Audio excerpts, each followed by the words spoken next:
Good evening, good evening, good evening. Hi, I'm your host, Joanne Hoy. I'm the founder creative of Wholesome WordZ Live, and I'm super excited because today's my anniversary. Woo! I'm super excited, and I'm even more excited because I have another wonderful friend that's joining me, and that's Miss Tiffany Bryan Greenwood. So if you haven't been following me this year, you are in for a treat. I know some of you are going like, wait, hold up, wait a minute, where's Craig? Good questions, all good questions, all good questions. Craig is out of town doing other amazing things, so he might steal an opportunity to come on. So we'll see. Right now, Craig is across the seas. I'll just say that. So he's doing big things there. So Craig, if you're listening, you can come in if you want. You can come in. Just let us know. But this is my co-host for the evening, Miss Tiffany Bryan Greenwood. Tiffany, you have something you'd like to share? I am so excited to be here. I am going to try to do my best, Craig. I'm going to try to fill in as best as I can, my man. Yeah. I'm in good hands. I'm just telling you, I'm in good hands. Because if you missed me and Tiffany's journey of Passion Week, the last week of March through the first week, 8 days. We just know it was 8 days. If you're like going, what are they talking about? Just go to my Salt and Light Arts Facebook page, either Facebook or YouTube. Doesn't really matter. But go there and you too will pick any day. It doesn't really matter. They're all great. And you will get to meet the talented, amazing Tiffany Bryan Greenwood. And basically it was her brainchild that I just kind of went through the delivery process, and bam, here you are. So it's good to be here. I'm sharing everybody that this is my anniversary, and so it's one whole year. I am super excited. I'm super excited. And what's best now, when I'm looking back on how I got started, I tell the story that I felt like this nudge from God to do this. And first I said no, and I hemmed and I hawed. And then the next thing I knew, I'm like going, he's told me to do it, and I want to do it because I don't want to let anyone else do it. And so June 9th, June 8th, I stayed up and I put all of this stuff together. And I have a real good friend. Her name was Kim Schatz, and she said, let's just do it. And so I didn't know what day to pick. And so it kind of luminously stood out, Juneteenth. And I'm like, that means I have less than 10 days to make this happen. And so I'm the planner. Those that know me, I'm the planner. I love to plan. Planning is your friend. Truly, planning is your friend. So I didn't want it to seem like it was thrown together and stuff like that. But I did it. And so it's my anniversary. Whoop, whoop, whoop, whoop, whoop. And so it makes it even sweeter this year. And I'm super excited that I was obedient, because now Juneteenth is a federal holiday. So whoa, I'm excited that I'm celebrating, and, we have this to look forward to. So I think the federal employees took the day off. It was just signed yesterday, and they took the day off. That's really good. So in planning for this month's anniversary, there's just so much. You can see I'm super excited. I decided, for some that had maybe joined me in the middle of the year, that I would kind of do some video clips of all the original OCs, not the OGs, like the original gang. No, the original creatives, the OCs, that I would kind of share their videos, mix them in, as you guys know I like to do, and kind of go with that. So I'm just excited. As you can tell, still that makes two of us. Okay, so we're gonna be excited. This time last year, I was on the couch, posted on my cell phone, watching my Facebook. Oh wow, that's kind of cool, Tiff. So you're on the couch watching Wholesome WordZ. Watching Wholesome WordZ, thinking to myself, oh my goodness, look at how talented and gifted uh, Wow. these individuals are. And all I can think is, Reverend Dr. Creative, you work it, girl. You work it. Yeah, I've been renamed to Reverend Doctor Creative. So just exciting stuff. So what we're going to do is we're going to get started, as I always get started, with my favorite. And if you've been following me, you already know who I'm talking about. I always start my events off with Preston Perry.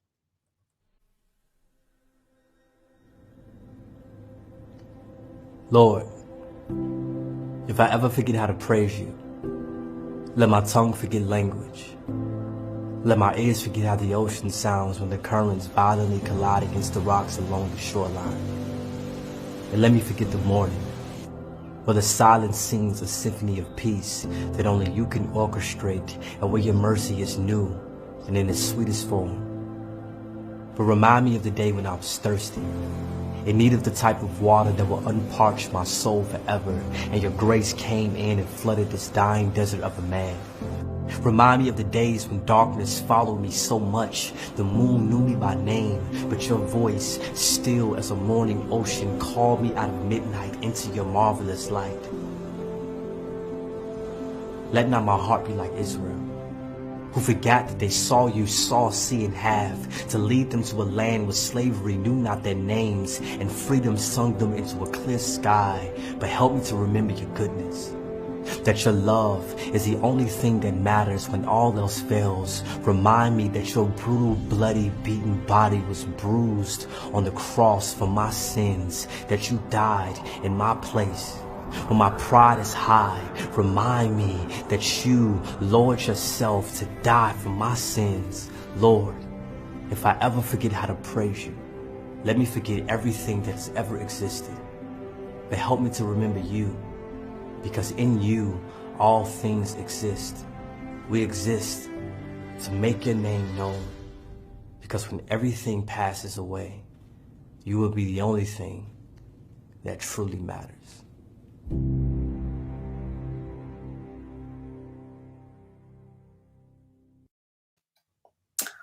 Once again, you will be the only thing that matters. Oh my gosh, I am so grateful to God. I am just so full and grateful to God.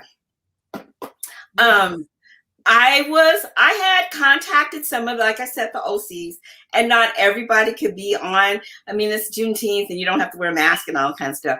But one of my very special people who I've known for a very long time, who is just amazing artist all to herself, has graced this presence. And I am super excited. And so without further ado, this is, I call them my children. This is one of my children. This is Chelsea. You so crazy, girl. I love this girl. I love this girl. I love this girl.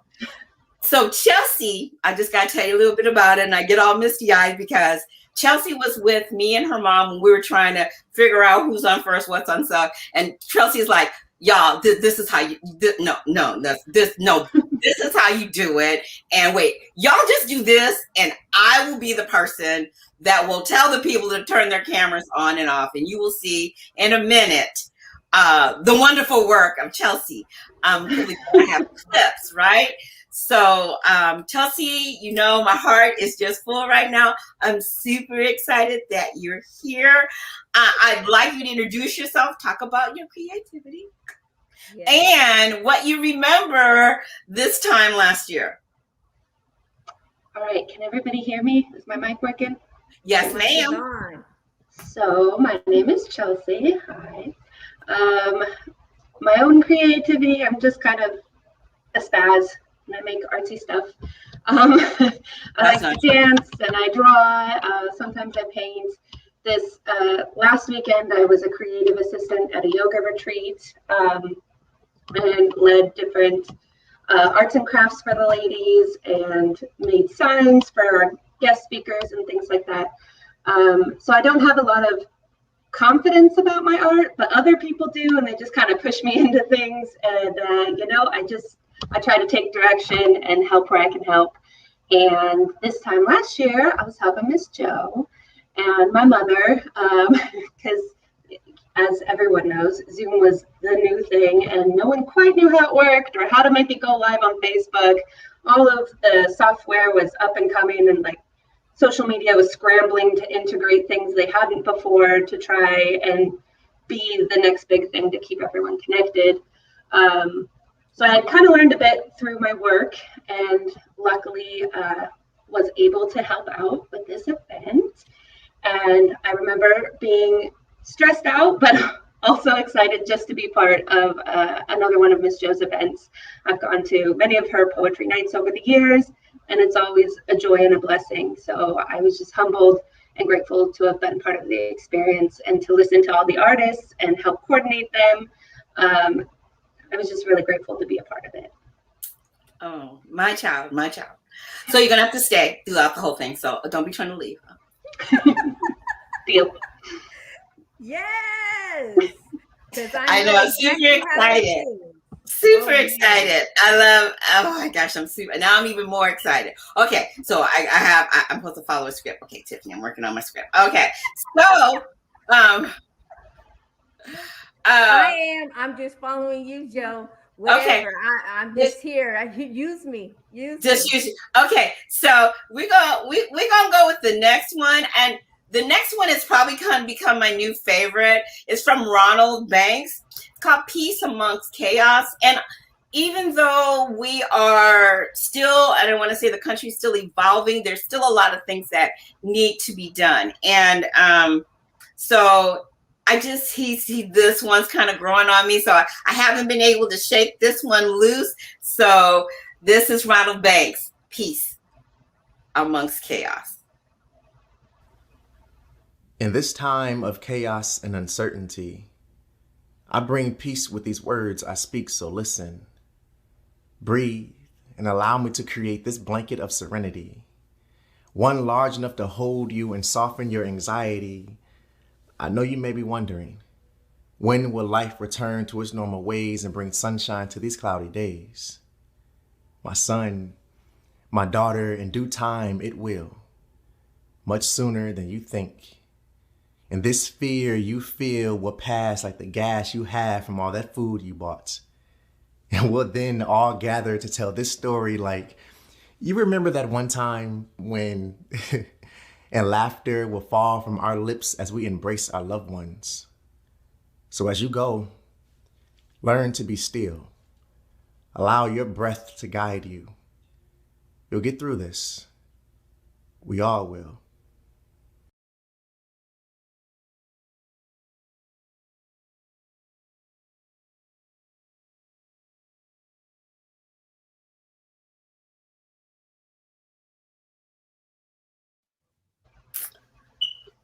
It just seems so poignant that even though we're evolving, even in COVID, that his words are still so, so poignant. You know what I'm saying? It's just, I don't know.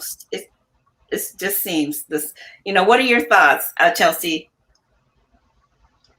I don't know. Yeah, definitely still relevant. And I'm just so glad that we've come as far as we have, that we have gotten through this past year, and we're still here and making things and supporting people. And it's been a rough year, but we got through it. Tiff, you have anything you want to add?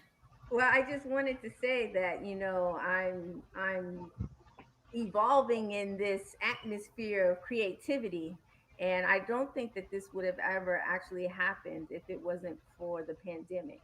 Kind of, God saying, hey girl, this is what I want you to be doing, and you're not, so let's make time for you.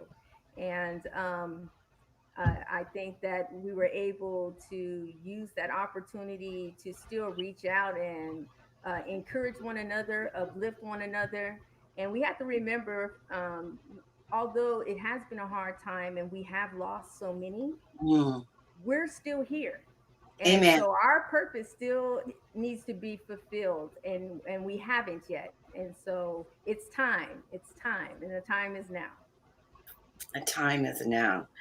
Wow, that's real powerful. That's really powerful. Yeah. So, as I said, I started off with Zoom, and as my child Chelsea has shared, if it wasn't for her, I think me and her mother, who were just stumbling through just hilarious moments together, but we got through it. So I kind of am going to take you, well, they say, I'm going to take you back in history so you can kind of see how we started this first intro to our production. Thought I was living, but now I'm winning. I was numb, but I chose to feel. It's like magic. Thought I lost, but outside, it's like magic. There's always hope to feel the fire, and the world was once divided. Now I'm feeling so alive. Yes, it's magic. And so it is.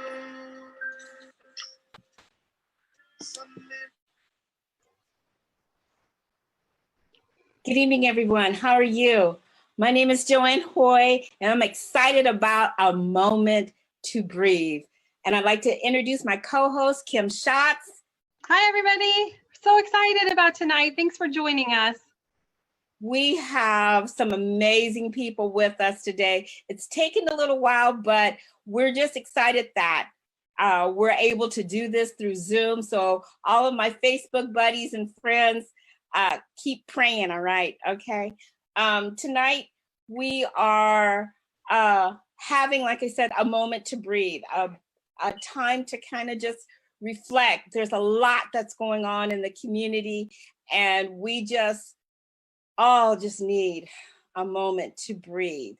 Tonight, we're going to have like a little mixture between some live artists, which are all amazing. My youngest that I love, she is all of 13 and she got it going on. And we're just really excited that to take this time, and we want to commemorate and really kind of maybe wrap our hearts around the tragic loss of George Floyd. And so each one of the live artists will be sharing in our own form of paying respects to him for 3 minutes and 46 seconds. We felt 8 minutes was a little long, so we kind of moved it around to make it like 3 minutes and 46 seconds. So we're excited about that. And so bear with us because this is our first time, so we're super excited. So there may be some glitches. Pray for us, okay? So with that said, I'm gonna get our video prompter going, and we're gonna have a prayer from Carol Bussey.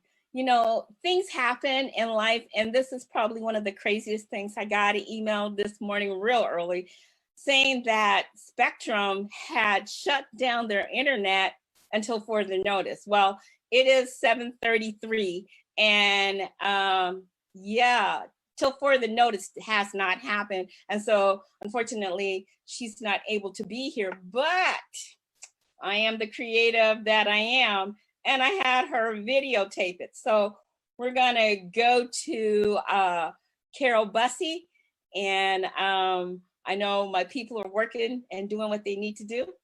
Thank you.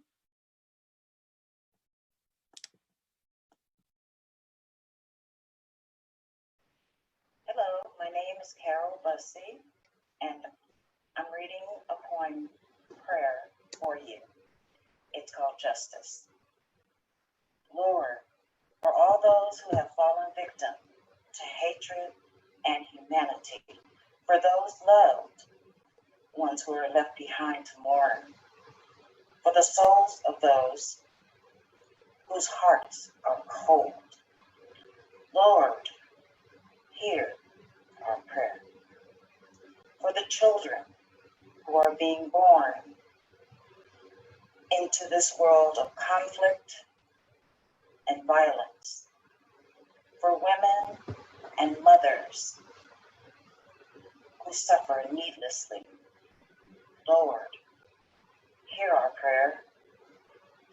For the soldiers who are misguided and think that they're about peace, for those who have been forced into unemployment, who long to return to work, for all those who struggle to support their families. Lord, hear our prayer. For the children who cry in their beds at night, and they wonder, what have I done? For the mothers and fathers who try to explain the unexplainable. Lord, hear our prayer. For all the soldiers who allowed their uniforms to strip them of their humanity. For the healers who are denied the opportunity to use their gifts. For the redemption of souls of both victim and perpetrator. For those who commit themselves to the forgiveness of sins. Lord, hear our prayer. Thank you, Lord, for hearing and answering our prayer. In Jesus' name, amen. Wow. That's how I kicked off my show with Carol's Bussy video. Chelsea, were you guys scrambling in the background? Because I was talking to the gods of the part that I couldn't see. So do you remember that? I definitely remember scrambling, and we weren't even in the same house. I was in escrow at in my old house with boxes stacked around me, and I'm like texting my mom on the one, and I had my computer up, and I had Facebook in this and Zoom over here, and we're trying to make sure the live is matching and we have audio on everything, and how do we make sure our faces go away and only the speaker is up there. I remember at one point, I don't think in this video, but later on we were having issues where the audio just didn't play. And so, yeah, it's always a little more chaotic behind the scenes. I did a little editing. Just a little editing. Yes. A little bit. Well, yeah. I'm kind of laughing because we're probably all Zoom gurus and Facebook Live, and we've all got YouTube channels. And guess what? I still experience all that.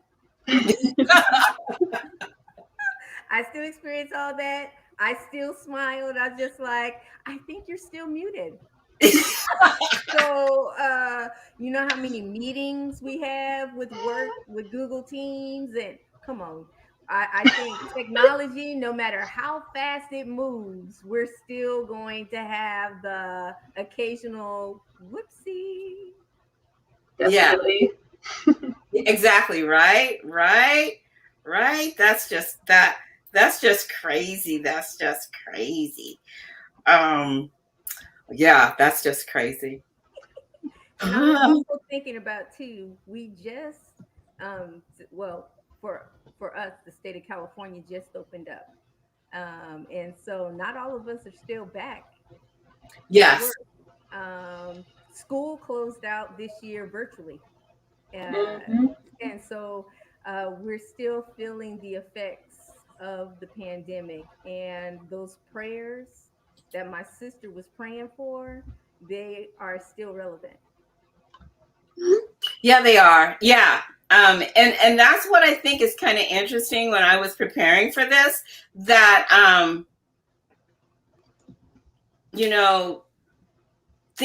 all of these things are, still relevant and prevalent today. And so, like I shared a little earlier, that it's super exciting for me to know that just yesterday, when I was stressing out and had 3 or 4 rehearsals or something like that for our last year today. Oh my gosh. Yes. So that is it's a holiday. Juneteenth is a holiday. And so I specifically picked Juneteenth. I mean, it symbolizes freedom and a day to celebrate. And so I'm like going, okay, this is just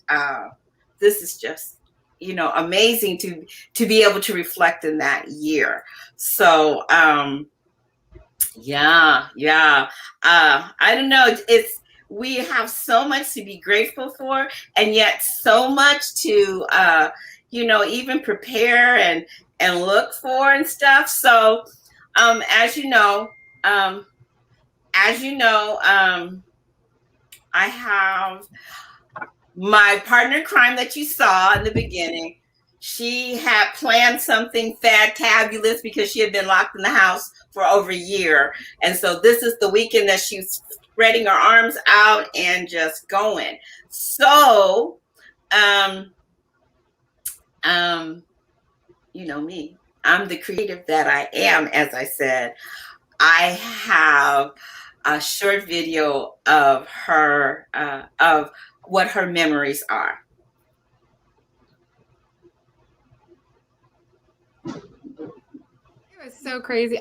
Looking back on it, Joanne, I am just so pleased that the Lord blessed it, because you and we are just winging it on a wing and a prayer. Not much has really changed. Not much has really changed. With your amazing creative mind, that does not surprise me, but I love it.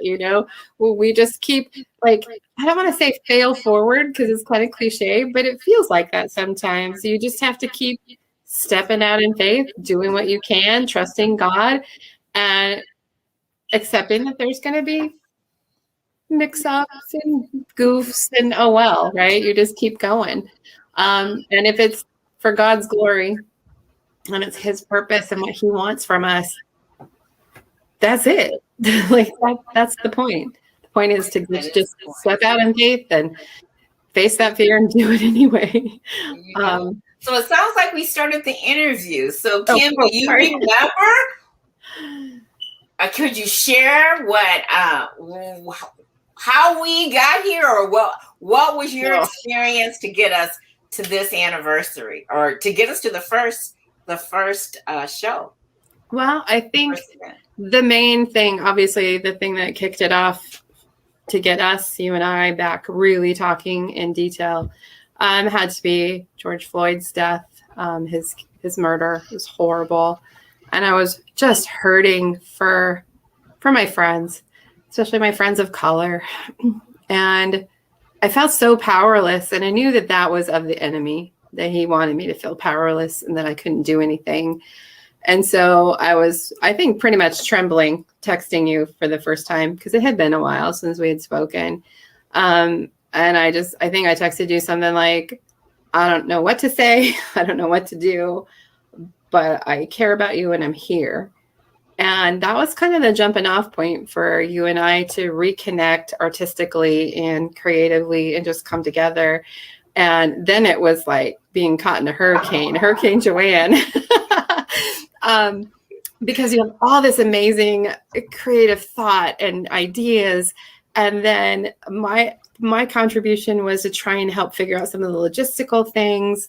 And I'm so grateful, and I'm going to get all emotional, sorry, but I'm so grateful to have had that chance to do something positive, to step out in faith and to reach out, because our job as Christians is to love God, love people. That's it. That's our job. Love God, love people. Nowhere in the Bible does it say love people who look just like you, who think just like you, no. Because if that was the case, God would have made us all the same, and he didn't. It says love God, love people. And I believe that with my whole heart. And I know that sometimes I have hurt people out of ignorance, and I didn't want to do that anymore. And so again, super thankful that you just didn't tell me to hit the pavement, but that you saw my heart and you reached back to me in love. And we just took that wild, crazy ride together, and God just blessed it and did amazing things. And when he sidelined me, he kept you going forward, which I think is, just beautiful and amazing. And I don't know. I'm going to be blessed to say I knew her when. I remember the launching for Just, and at the time, I think I was sharing with you earlier, I had a couple of friends actually in the early part of May reach out to me and say, hey, are we going to let this pandemic keep us down? Because I had was forced not to offer or not to host a couple of events that were solid and good and I was excited about. And I was like, it's gonna happen. And then when it didn't, it was just trying to figure out how do you maneuver safely through this pandemic, not knowing who's infected, who's not been infected, how don't I get infected, you know? So that was a challenge. And so I had at least 2 or 3 events just canceled because of this pandemic. And so the conversation came where a friend of mine called and said, hey, are you thinking you're going to let this down? You should use Zoom. And I was thinking, like I said, I'm not that techie. I don't know nothing about Zoom. Oh, no. So when Floyd happened, I remember sharing with you, thanks for reaching out. I'm going through a mix of emotions and I'm not sure which one will come up, but if you want to really know, I will tell you. And I remember you taking that brave step and you said, I really want to know. And so I'm like, okay, I'm not sugarcoating nothing, blah, blah, blah, blah, blah. And that didn't frighten you. You didn't run away. You didn't post any opinion. You listened. And I know I went through a roller coaster of being angry, hurt, mad, disillusioned, fearful. I wasn't even sure of my neighbors because I'm the only Black person on the street. I have no idea what their thoughts are. My little Black cute self needs to stay in the house to say, I'm definitely safe in here. And thank you for the dogs. You know, that's kind of what I was. And I think it might have been like the end of May, beginning of June. Something kind of just dropped in my spirit. And I'm like, I don't know if I can do this Facebook Live thing. What the heck? You know, I had heard about it. I just had never done it. And so then God just went ahead and said, call Kim. So I'm like, this idea just dropped in my spirit. And before I could even say anything else about it, you just said, we're doing this. I'm in. I think I said I'm in. Now, we got together and we came up with this Google Doc. I mean, I still have this huge, long Google Doc of all the things, all these ideas that we had. And we had spent like 2 to 3 days just kind of back to back adding stuff and kind of talking through the Google Doc. And then probably after about maybe 3 or 4 days, I got really discouraged. And I just said, I don't know. Because wait, I like to plan things out. And I don't even know when we're going to do this. So when are we going to do this? So I'm like, nah, I don't think so. And so I remember this feeling that, you know, I've called to use you. And if you don't, then I'll have to use somebody else. And it's kind of like, you know, being that, you know, that A student in class and you know all the answers and you want the teacher to recognize you because you know all the answers. And so that's kind of how I was feeling like that. And I was like going, no, God,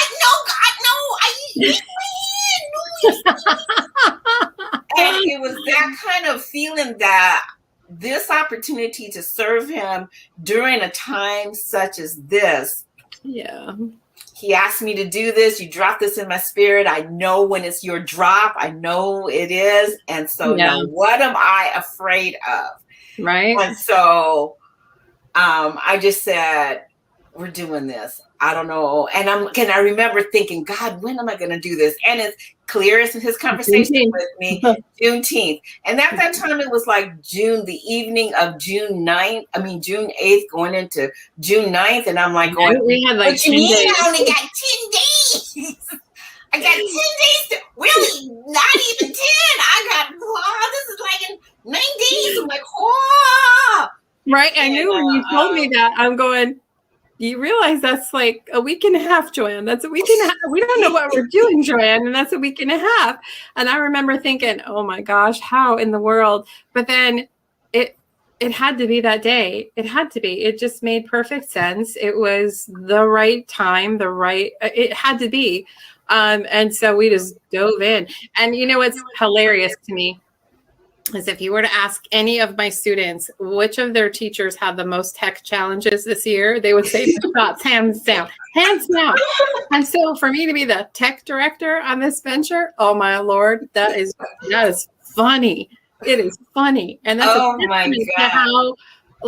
how we were under his watched care for that whole thing, because it went pretty smoothly considering we didn't know what we're doing.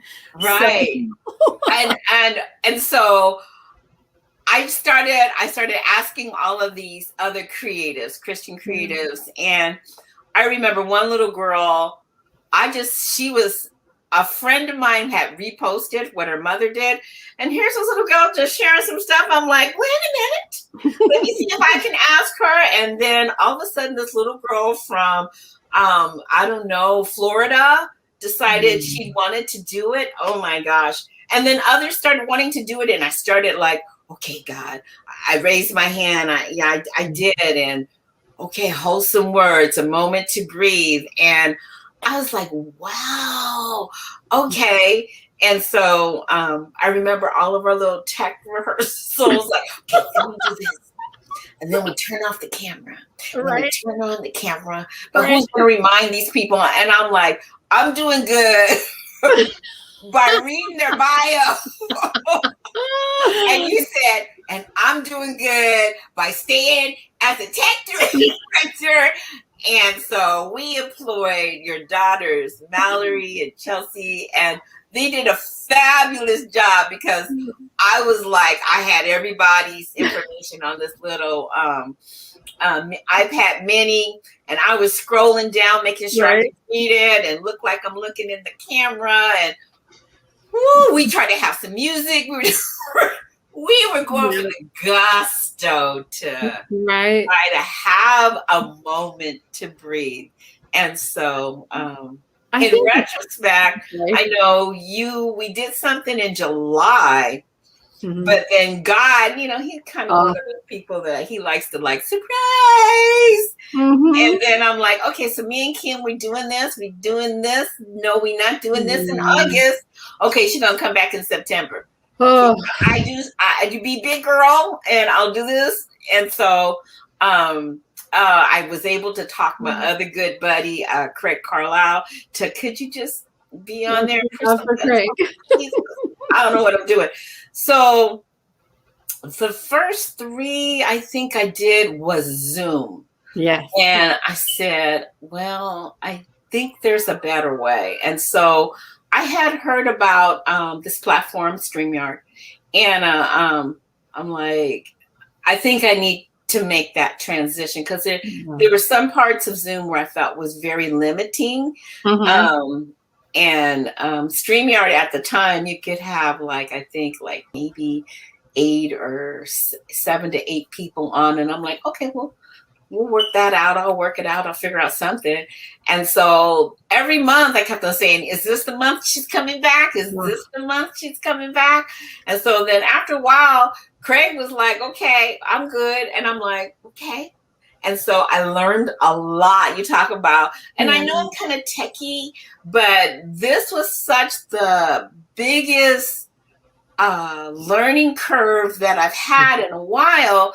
And it required creativity. So not knowing not knowing what that meant, because I've never done it before. And so I felt like God had given me like a safe haven with you, because it's like, well, we both don't know what we're doing together. So look at there. And she can look at me and we're going to laugh and go, you know, and I could deal with that. I could deal with that laughter and that naivety and that learning with, okay, we're learning this together. Yeah. So when August came and, you know, things happened with you, I was like, okay, God, you said you never leave me nor forsake me, you know, and I'm like, okay, here we go. And I remember saying, my friend, my buddy who started this with me, she's unable to be with us this time. Hi, Kim, if you're watching, you know, I remember trying to send out great things to you, but that was the launching pad and the curve, and things already had started changing. Even the format and how I saw Wholesome WordZ Live just started to just kind of manifestly change, where I didn't realize certain things. Facebook was like, no, that belongs to somebody else. And I'm like, oh, I thought because it was on YouTube, I could use it. And they're like, no. Oh, okay, well, lesson learned there, which kind of definitely launched me into doing more live stream for a lot of other different reasons. And you have to know that when God sidelines you, whoa, I mean, he had to do it in a big way to keep me off to the side and not want to just jump in with you, because I respect and value what you do. And it was a wonderful experience being part of it. But I mean, professionally, personally, God just said, nope, you're over here. Joanne will be fine. I'll take care of her. And I'm like, okay, because I had no choice. I mean, I just did not. Between all the medical issues going on in the tight family and having the most incredibly challenging school year in my mankind. Like, even my first year of teaching wasn't as hard as this year. And you talked about that steep learning curve. Oh my gosh. Everything was so challenging. And so, like, honestly, I just turned in my grades this morning.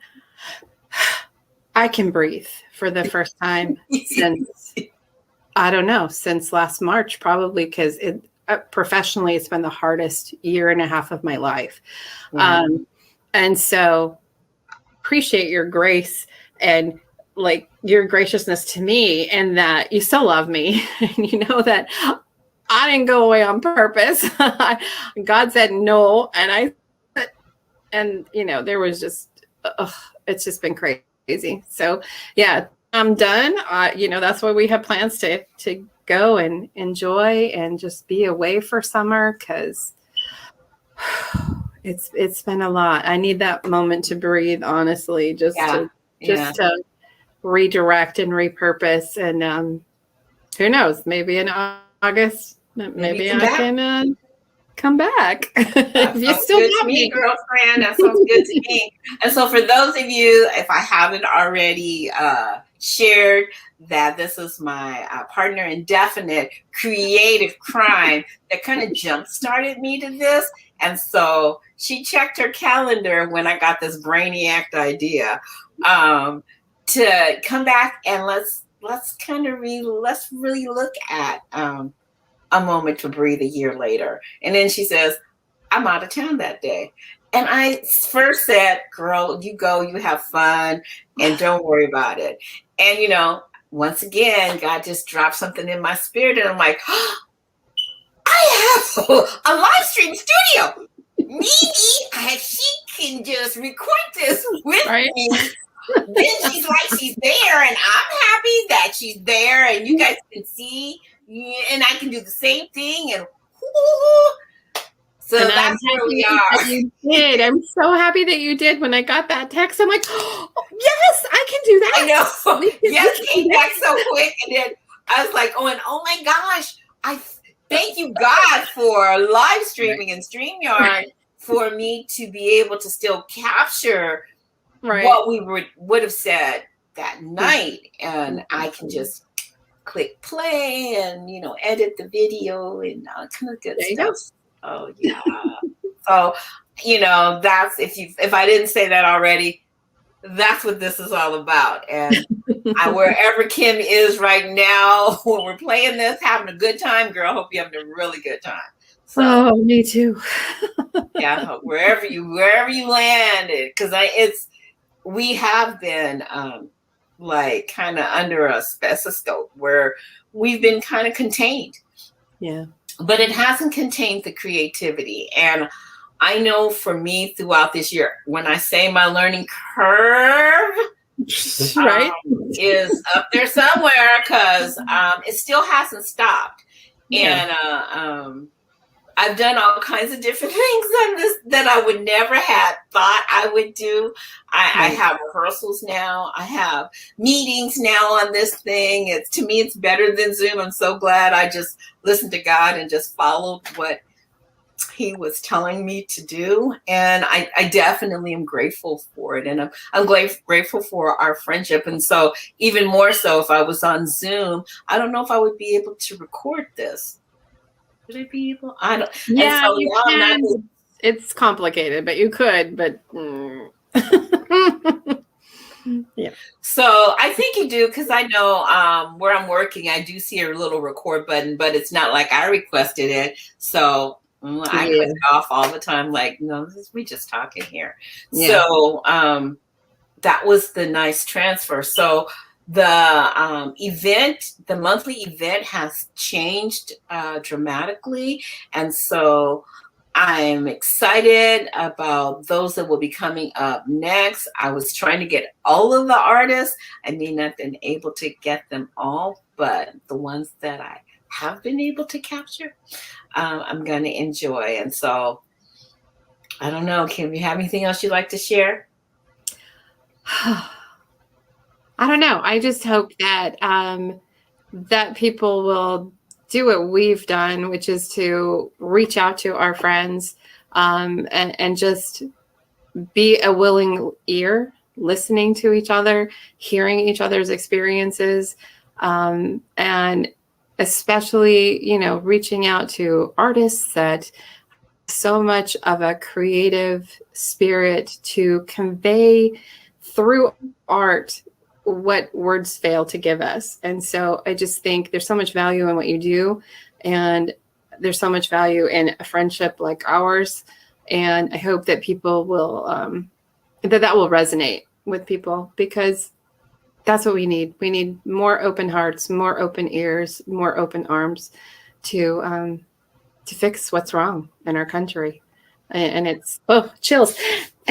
And it really does start with two people just being willing to talk and listen and hear each other's perspective and value that. We are to love God, love people, period. Yeah, that's a mouthful right there. And I resonate with how art is another language that you talked about, that a lot of people don't or haven't thought to use the creatives and the creative arts to make that a platform. And so I've met all kinds of different people, recently just, they have been mentoring a couple people since, doing this, and excited about the work that God has given them to do. And hopefully they receive it and they remember the focus is not on what they are doing, but who they're doing it for. And so absolutely, the Wholesome WordZ, even though it was a peaceful artistic protest, still spoke to our relationship during the protest of God in that relationship. And I think that in times like these, there's been some change, not really a whole lot. And so I thought it fitting for this anniversary of Wholesome WordZ Live to be entitled, It Started with a Moment to Breathe. And breathing not just for the memory and the murder of George Floyd, but just breathing, even artistically, just even as a creative, what are you doing to still promote the gospel, sharing the gospel of Jesus Christ? And no matter what. Exactly. No matter what, no matter the social turmoil, no matter the pandemic, the isolation, no matter what, how do we move the gospel forward? And I think that was the core of what we were trying to do. So even if that only like translated to a couple people or 1,000 people, it doesn't matter. We were faithful to do what he called us to do, and I'm blessed to have been part of it. So I thank you. I thank you too. All right, Kim. I love you. I love you too.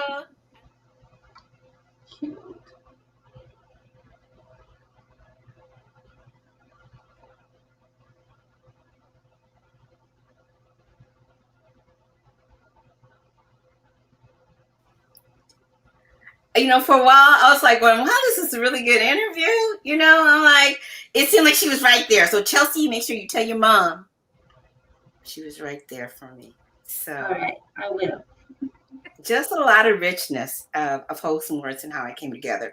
But I have another exciting announcement. Super excited for the fans of, I'm not sure if he's there or not, but yes, I said he. So for those fans that are looking for my other person, my partner in crime, I'd like to welcome to this anniversary, because I really couldn't have an anniversary without him as well, is my buddy, Mr. Craig Carlisle. Hey, Craig. Hey, Joe. How you doing? I'm better. Look at you, dude. You're looking good. I appreciate it. I appreciate it. You're way too kind. No, all truth. And you know it. Oh, my goodness. Oh, my gosh. So, we have a plethora of stuff. Chelsea, this is, I don't know if you met Craig before, but Craig, Chelsea, this is Kim's daughter that I talk about all the time. And I know you know Tiffany because she calls you the man. Who that? Tiffany? No. Yes. Y'all are way too kind. We had a full day. I apologize for being behind and late. I was telling you, I would definitely get on for sure. Shout out to you from the framework. We are in the ATL today celebrating a birthday party for a dear friend of ours. And we're going to have a special event, so we were prepping for that all day. And Joanne, you did enjoy. George, thank you for joining me on that special interview that'll air later. So I don't know if are you announcing that as well as this part? When I get to that certain part, when I get to that certain part, and we'll talk about that at that certain part. Gotcha. Spoilers. Spoiler alert. Oh, but it's all good. It's all good. It's all amazing. It's all God, as always. But so that was Kim, and so following, as I'm telling you, if you're just now getting on, I am sharing my video clips of when I started Wholesome Words on Juneteenth 2020. And so my other co-host, who I love, Kim Schatz, that's who you saw. We had an interview because I just didn't feel it would be right to celebrate and her not at least a video of her and I discussing kind of the beginnings of it.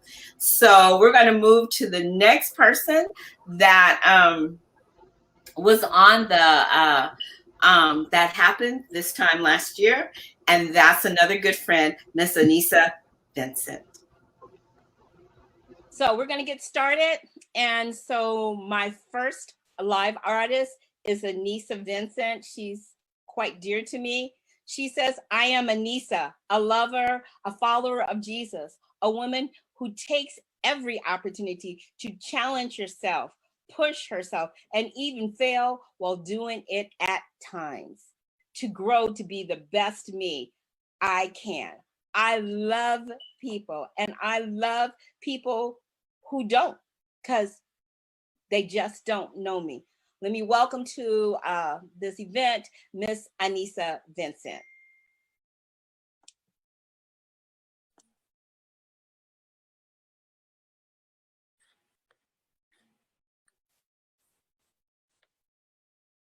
Still I Rise by Maya Angelou. You may write me down in history with your bitter, twisted lies. You may trod me in the very dirt, but still like dust, I rise. Does my sassiness upset you? Why are you beset with gloom?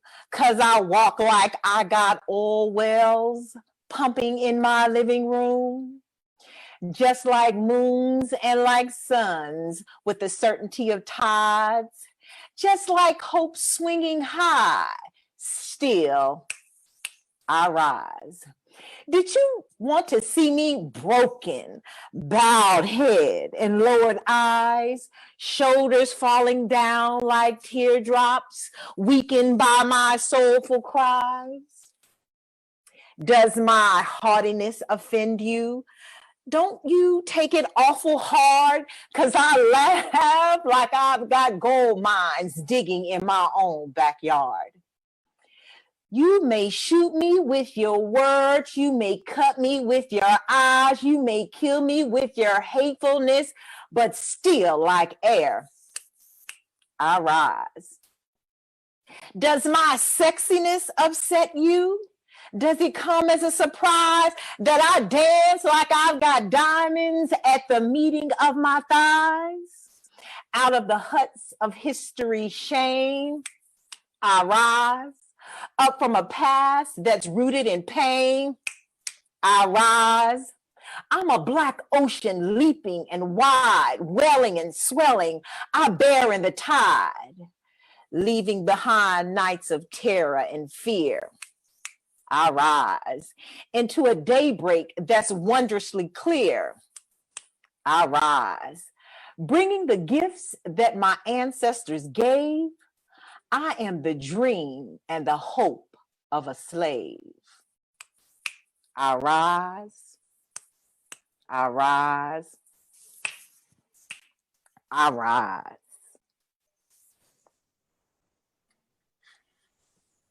Thank you, Anissa. That's All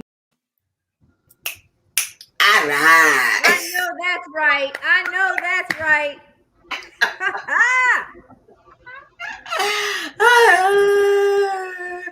Oh my gosh. Chelsea, what you thinking? I'm just realizing how bad my memory is, and it's so cool to see the videos again from last year and remember again listening to it the first time, and it's still just as cool the second time. And her, and like the way she read, like obviously a poem is huge every time, but her snaps and her sass and the laugh, like she did such a good job with it, and it just, you know, you can't help but feel the sass with it. There you go. You can't help but feel the sass with it. Yeah. Tiffany, what you think? I know exactly what I was thinking because I was on the couch. Yes. I know that's right. You tell it, sister, because still we rise. Yeah. Yeah. I'm sorry, I'm cutting up, y'all. Juneteenth is a national holiday. We get to educate so many different people about culture. My culture, there's been so much loss, so I am excited. So I'm snapping and rising. And yes, I'm so excited. I'm so excited. I'm going to be good, Craig. I'm going to be good. You good. No reason to be good on my part. You know what I'm saying? You just do what you got to do. You can 2 snaps up, twist, and hey, whatever you got to do. Whatever 2 you gotta snaps up and a circle. That's what it was. 2 snaps up and a circle. Whatever you got to do. I ain't mad at it. Yeah. You know how, go ahead. You know how Anissa is anyway. She's always on 100, even when it's first thing in the morning. Yeah, before the crack of dawn. But Chelsea, that's a poem from Maya Angelou. It's called "Still I Rise." Oh, I know what it is. Oh. Tell I'm not uneducated. Tell it. Exactly. Tell it. You educated. You woke. You stay woke. Miss Jo, how many of your events have I been to over the years? If I didn't know it before, I have definitely experienced it. You know, I've only had 1 million, and so all mil, you've been front and center and trying to help out. Yeah, you are the But yes, educator. so You are the educator. my mother, I know about Maya Angelou and that poem, definitely. Girl, tell me, set me straight. I ain't mad. I ain't mad at you. Set me straight again if I'm off. I'm just letting you know. Just let me know. Yeah. Okay. So, yeah, Maya is still pertinent. We're getting people educated as we all love, what Juneteenth, celebrates freedom and all kinds of good things. And so, next I think it's my, wait, I'm lost. I'm doing it again. Next is, I think, my 13-year-old. And her name is Sydney Smith. Next, we have probably my favorite, just because she's blossoming and growing to become a poet. And I first saw this young lady on Facebook, imagine that. And she was just really doing her thing. So I've asked Miss Sydney Smith. She's an 8th grader at Woodland Junior High. She's on her school dance team, and she's a member of the elite School of Performing Arts company dance team. She loves attending church, dancing, writing poetry, and spending time with her family. Let's welcome Sydney Smith.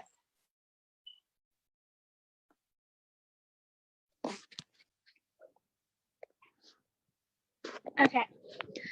Black lives matter too. Does the color of your skin define the you within?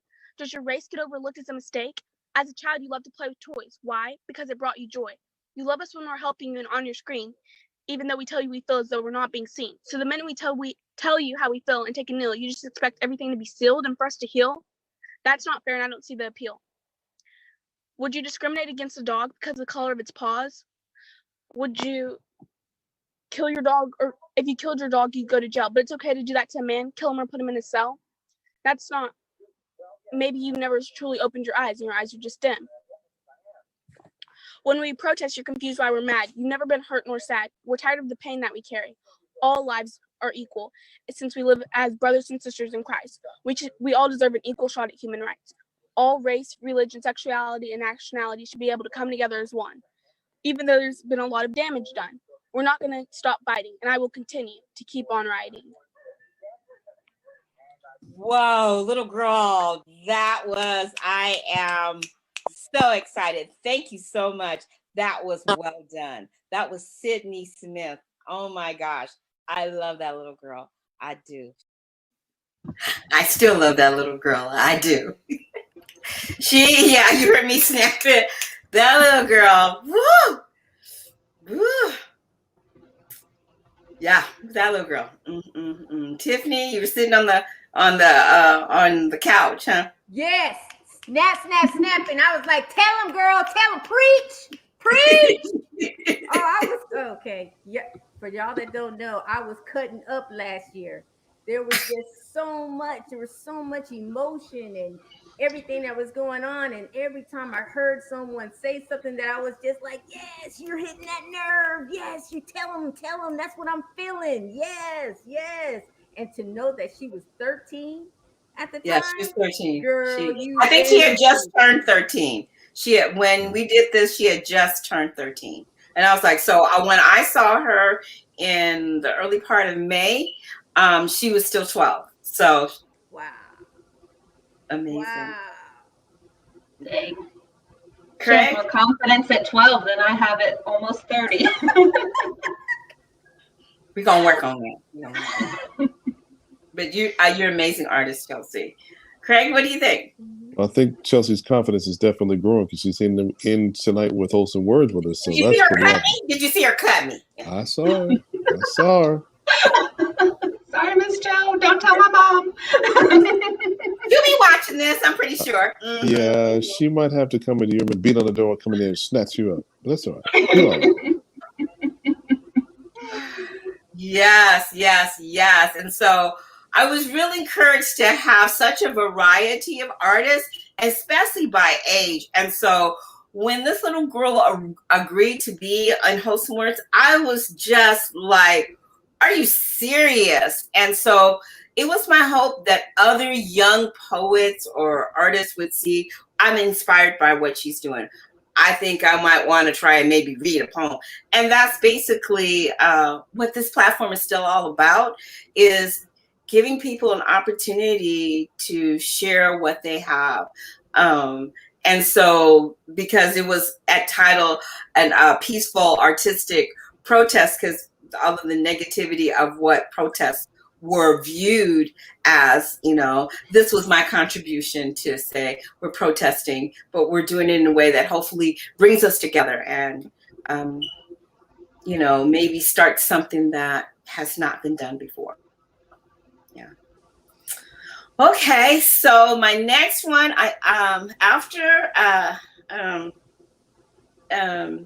Sydney, I had another one of my students, and I'm not sure if she's listening today, but this young lady, young woman, young mother, young wife, she has been with me at different churches because for those that know, I'm a creative arts director, and so I've worked out of various different churches, kind of doing this and a lot of other things. You'll hear about plays and stuff, and I'm a playwright, and I do a lot of stuff. And so when I met this young lady, she didn't know how to dance. That's what she claimed, that she didn't know how to dance. So I found out that this young lady not only could dance, but she was already an award winner for art. I mean, she's drawn these, painted these amazing pictures, and I'm sitting there going, this is you. And she's like, yeah. And there wasn't too much that Crystal could put her hand on, and there's not, she's an amazing person. So next, we have Crystal Dudera. Next, we have Crystal Dudera. She knows I call her my child, or one of them anyway. Crystal is an undercover artist who's laughing right now, but she's blooming. Even though she is an award-winning visual artist, a musician, a dancer, a choreographer, and now I'm so excited, a poet and spoken word artist. It is this event that she embraces all of her gifts and talents to share that she has been created as an artisan of a plethora of talents. Crystal is a wife, a mother, a challenger, not only to herself, but to others to be the best versions of themselves. Welcome, Crystal. Thank you. Shh. Do you hear that? You say you're listening. You listen to criticize, you listen to comment, you listen to argue, you listen to do everything else except to understand. She told you her feelings, you told her she's wrong. She told you her concerns, you told her she's crazy. She told you her dreams, you told her she's stupid. She screams, "You're not listening to me." You say, "Yes, I am." But you listen to criticize, you listen to comment, you listen to argue, you listen to do everything else except to understand. He shares his experience, you tell him he's lying. He shares his opinion, you tell him he's stupid. He shares his worries, you tell him he's delusional. He hides in his shell saying, "You're not listening to me." You say, "Yes, I am." Yeah, you listen to criticize, you listen to comment, you listen to argue, you listen to do everything else except to understand. They say, "Come help us." You say, "Help yourselves." They ask for solutions. You say, "Here are the problems." They plead for unity. You say, "Here's our differences." They cry out, "You're not listening to us." You say, "Yes, I am." Sure, You listen to criticize. You listen to comment. You listen to argue. You listen to do everything else except to understand. You say things need to change, but how can things change when this hasn't changed? You upgrade your phone, you upgrade your computer, but your mind is still running Windows 98. You scream and scream and scream, but wait, the louder you get, the less I hear. Are you there? You listen to criticize. You listen to comment. You listen to argue, to do everything else except to understand. Will you? Could you? Do you understand? Shh. Oh my goodness. Crystal, oh my goodness. Whew. Girl, see, you need to listen to me. I'm just saying. Okay, thank you, Chris.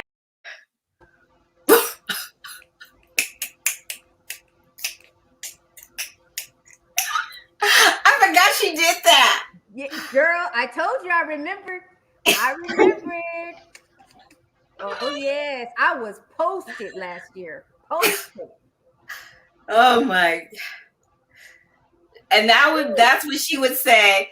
I just tried, Miss Joe. That's what she would tell me. Woo! I hate if she actually really come on now. Was she not? I'm gonna tell you, them two right there, they were preaching. They were preaching. There you go. We There you go. listen to not understand. And I don't know, it's 2021. What's changed? Nothing. There you go, Chelsea. Tell it like it is, girl. Tell it like it is, girl. Tell it like it is. Especially on social media. She is so spot on. Nobody's trying to understand each other. They're just trying to see where they can cut in and yell something else. It's toxic. A little bit better in person because people are scared, but still. No, it's not. You're absolutely right, my child. You're absolutely right. Yeah, so that's one of my my children. I have an array of them, and they all know who they are. And you're listening. I love you. Thank you. And then so this is a super treat because I get to have Chelsea and Tiffany to myself right now. And so I'm just thrilled out my mind. So I'm excited. So I do have a spoiler alert. Our dear beloved Craig has taken flight to the pillow. He is in, as we call it, Hotland. So that means he's 3 hours ahead. If you know Craig, he is an amazing artist himself, and he does sound and not much like Crystal that he cannot do. And so he found himself listening with his eyes closed shut. And so when he woke up, he realized he needed to do what he needed to do. So I gave him a love pass and I said, dude, we got this next month. So Nighty night. Nighty night. Nighty night, Craig. We love you. We appreciate you. And I still have some exciting news for everyone. So I'm excited. And so I'll pass on the good word when we get to that part of the programming. So just if you're wondering where the heck Craig is, he is asleep. He just basically. Craig. It is almost midnight. That's fair. Yeah, it's there. Right. So next we're gonna continue on my back down memory lane. And so you're trying to figure out, well, wait, go back and you'll see my name. When you're looking at the Zoom, just in case you're trying to figure out what's going on, that was this time last year. And so we're kind of doing a year retrospect for my anniversary, for Wholesome Words anniversary. And thanking all of my, as I call them, the OCs, the original creatives, not the OGs, like O gangs. We're talking about the OCs. So we're playing what they did this time last year. And so we're going to move to another really good friend of mine. I'm originally from Detroit, and when we moved to San Diego, my parents were fortunate to meet this family. And so this person is Dale McIntosh.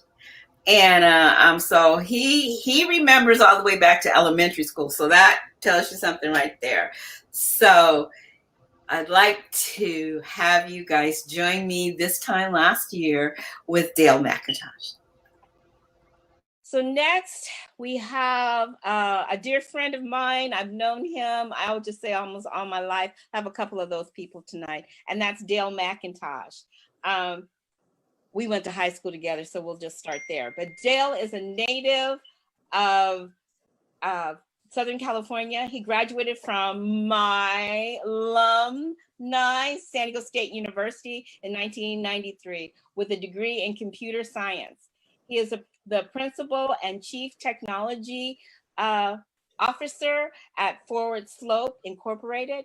Dale recently discovered his voice and passionately embraces his role in promoting Black experience and gain empathy in our struggle. Let's welcome Dale McIntosh. Actually, Joanne, we went to elementary school together. Just a little correct. My bad. I found my voice. I have always had a voice, but chose not to use it to promote this change.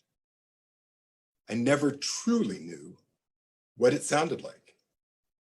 Through over 60 years of injustice, racial profiling, and feelings of unease, I kept silent, but listened and learned the tactics of oppression and resistance. Dirty looks I did not see, snide comments I chose to ignore. It is not about what happens to me, but how I respond that defines me. I've always been balanced in a world that is constantly attempting to topple me. I express myself in the polls whenever given the opportunity, but I'm only one vote, and one vote, while significant, is not enough. I know I can influence others. In business, in life, I have impact. That is my strength. I live in a white conservative world, but I'm neither. Too many risks, too many unknowns. I want to help, but my foundation is not deep enough. Through 62 years, this has been my life, and then something happened. I watched men who look like me being killed by those sworn to protect and serve. And the lid on the trash can containing the refuse of racial injustice in my mind exploded, followed by a gust of gale force winds to scatter thoughts and images throughout my mind. They found my voice and began flowing through it, to flood the minds of others with logic that cannot be denied, that would never be contained again. It has taken over half a century, but I found my voice, and now it's time to use it. Wow, Dale. That's what I wanted to do. That was amazing, my elementary school friend. I love it. I love it. Yeah.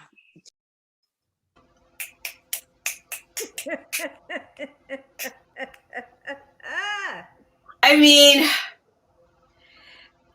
it's just, if you didn't know any better, you would have sworn what they're saying is still happening right now. And the sad thing about it is that's true. It is. Unfortunately, it is. It is, unfortunately, still true, which is, you know, uh-oh. Okay, keep talking. I'm sorry. Okay. Okay. Oh, yes. Okay. Okay, keep talking. Oh my gosh. Okay. Are you gonna be able to make it, my sister? I'm gonna be able to make it. I'm gonna make it. I'm gonna make it. I'm gonna make it. Oh my gosh. Keep talking. I'm listening. I see. So yes, all of these things are still happening to day. And so, although Juneteenth is a national holiday, we can't get so excited. There's so many other things that has not happened, and I just have to state, we still have voting rights act that hasn't been passed. We have police reform that has not taken place. We have some major issues happening. We still have the history books that have not changed. So, giving me a national holiday, I mean, I want to say yay, but you got some more to do. And I'm not happy and I'm not pleased. I've been reading since I was 3, so you need to come on with the get on. Y'all late. Y'all late. Y'all late with the program. You're late to the party. Late with the program, huh? I want everything to change right now. Oh, right this very second, right? Well, I mean, I don't see why it can't happen. I mean, we've done so many other things in less than 24 hours. Surely we can start on this, huh? Yes. Yes. Fast and in a hurry. Yeah. Chelsea? Yes, ma'am. You have anything to share? No, I'm listening. At the moment, I'm just listening. You're just listening? I feel, it's a hard thing to speak on because I'm on the wrong side of it, like it hurts me too, but I don't feel like I'm in the right place to, like, it's not my place to speak right now. It's my place to listen and help, like the ally. Yeah. So I don't feel like right now is my time to talk. But you're in the you right know what? place, Saying that though, as Chelsea, speaks volumes, and that voice still needs to be heard. You may not have my experience. You may not have what you see happen, but we still need allies. I still need Christian allies. So. I'm here as that always. And so I need, that's why I was like, almost in tears when I said, oh my gosh, I see my child. That's my child. That's my child. I have owner, like I'm your mom and I didn't carry you for 9 months, but yeah. So, right. Your mom's nice. She lets me share. So I'm grateful. She needs a break. She's got 5 of us. So. I know. I don't know how she does it. I don't even know how she does it. I don't even know. And she has way more than 5. I do believe that she said professionally she's a teacher. Well, yes, that's true. We're in education, so there's extra children. But It's got it. Yes. Yeah. Hopefully that's a contact. That's a contact for this company called Tutoring R Us. Just FYI. Just FYI. Just throwing that out there. Just throwing that out there. So yeah. So I know we had kind of shared when Craig was on about something that's that we're working on. So for those that have followed me through this year, some of the best things I find for Christian spoken word, I'm not gonna lie, it's on YouTube. I'm just letting you know, you want some good stuff, it's on YouTube, because that's where I might find my stuff. So my mantra is to kind of just go as I'm looking. Wait, I'm getting this important phone call. Okay. I'm trying to hear what God is saying. And I remember I'm looking and I saw this sister and I'm like going, oh, look, a sister. And I'm like, oh, wait, what is her name? So I'm like, okay, I can't figure out what it is. So I'll just listen to her. And the name of her spoken word was Living Water. And I had to listen to it a couple good times because, oh my gosh, it's her. I was going to send you the link. I'm glad you had it. Joanne sent it to me just now. She's like, get on. I'm like, I'm coming. Running up the stairs. Oh my goodness, is this the best anniversary ever? Oh my gosh, my friend. a big old fire where we were supposed to be driving to. No. Yeah. My mom is currently in her camper in a high school parking lot. So be in prayer for that, please. Absolutely. Yes, I will. But yeah, that's why safe, she's safe. They got out. They got their dogs. They got their big old camper and truck. So we're just waiting to, hopefully, Lord willing, her house will be okay when she goes home. Okay, so if you're just now getting on and trying to figure out why I'm having my happy dance, is that this is my friend Kim Schatz, and this is that makes my heart so happy. I just love that you think of me as your friend. This is my friend. Y'all don't know. Miss Joe started introducing someone earlier, and she started like getting choked up, and she's like, "This is my child," and then she said my name, and I was like, "Me? I made you cry? What?" It's funny. That's my child. That's my child. I'll share her. Okay, see? Solid sharing situation. Right. Okay, so when you guys saw me go, she was saying hi, Joe, on the thing, and I'm like going, no, she's so I'm like, whoa. Okay, so that's what I'm no good, Yeah, I try to hold. I can, but I just, those cards. No, that wasn't. So I only came on just a few minutes ago, and I heard the last speaker. Was that a clip from last year, or is that? Yes. Okay, because I was like, wow, that's really powerful, but I feel like I didn't know if it was live or if it was a clip, but very cool. Yeah, I mean, it's a whole year later. Things have changed a little bit. Not enough. Do you see the diamond? Right, I know. It's in the rough. That's why you can't see it, because it's in the rough. Yeah, there you go. But I teach middle school, and I tell my students, because I have kids of all shades. I mean, they're just all beautiful children, and I'm blessed to do what I do. But my job is to love them and give them hope, and to give them a sense of empowerment that doesn't matter what the world says, doesn't matter what the haters say, that God is on the throne, and God, chills.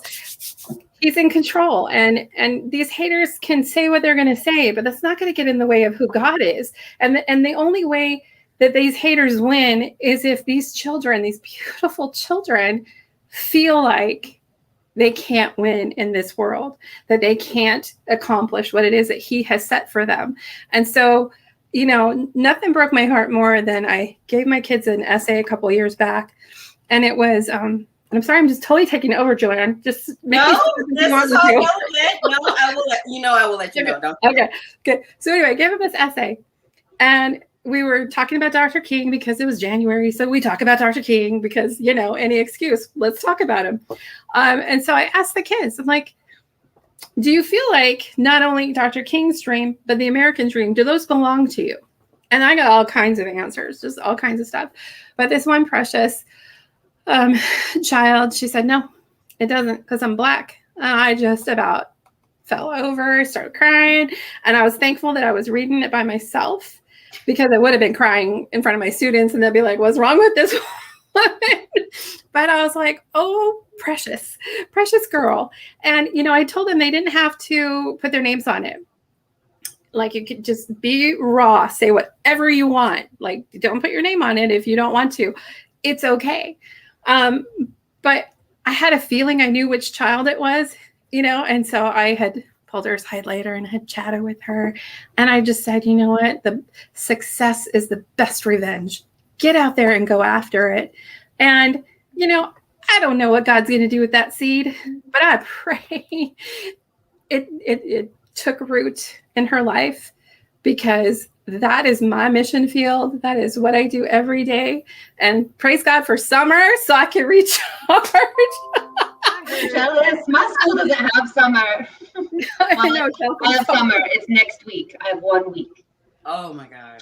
I'm hanging in there with you, girl. I'm hanging there in there with you. I'm there with you. You're almost there. I see the finish line. What I don't understand is how 2 weeks have gone by already. I've been out for 2 weeks. Like it went like that. Where'd it go? I don't even know. I don't even know. There'll be time to go back prepping for grandfather's trip. Oh wow. This Yeah, is not we're going to talk about that one later. They're going to talk about that one later. Yeah. But my surprise when Craig was awake, that he was trying to share, was that, and I was talking about she's this amazing artist. She's in Buffalo, New York. And I saw her, and the name of her piece is Living Water. AI Anomaly, Living Water. Okay, Tiff. Yeah. You can play.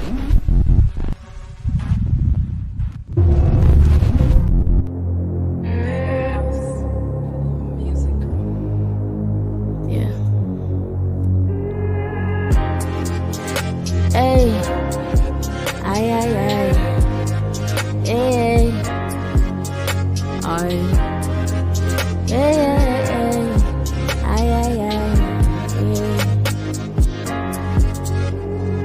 Look at the way that they move, look at the things that they do, follow the thrill. Blinded the wheel, but pushing the pedal. I chauffeured the devil, I rode in the meadow, the valley of shadows. I twisted the scripture so I could feel better. No shame in that living, I rode in that sin, unashamed of my flesh. Riding the fence, out of you cold. I was lukewarm, I was warned that my lust will be pulled on. Trying to ride with the world since a newborn. Switch whips got tense, I've been transformed. Them scripts I sip, now my thirst gone. A devil gon' tempt me. Please, I'll be on my look for. I'll be riding with the Lord in my new form. Got a new source, I'm a shoe score. Crossover, smoke past like a Newport. I'll be riding to the horn blow. Take me to the home court. I bring them to the net, bring the fish home. Feed them meat, not milk, so the fish grow.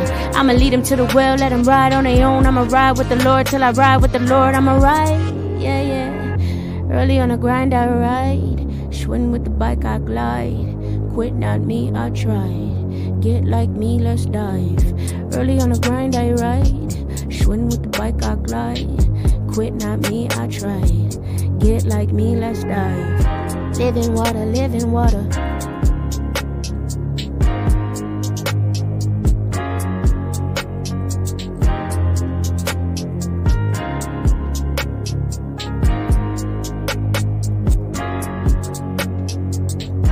Early on the grind, I ride. Schwinn with the bike, I glide. Quit, not me, I try. Get like me, let's dive. Early on the grind, I ride. Schwinn with the bike, I glide. Quit, not me, I try. Living water, living water. That's what I live by. I set in the worst, I settle for worse. I meddle with jerks, I pedal and turn. I live and I learn, I work and I earn. I watch and I see, I listen and lead. Intentions is feed, give and receive. These lessons for free, one blessing I need.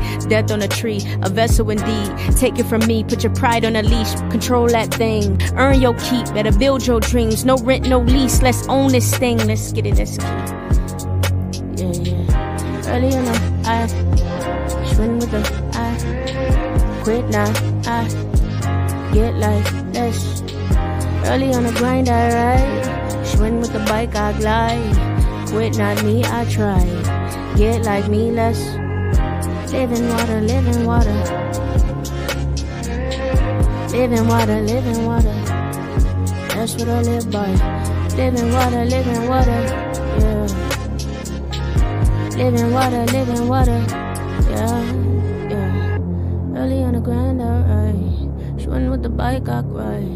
Quit like me all night. Yeah, like me, like I. Girl on the grind, like I. Quit on the grind, I. Quit not me, I try. Yeah, like me, like I.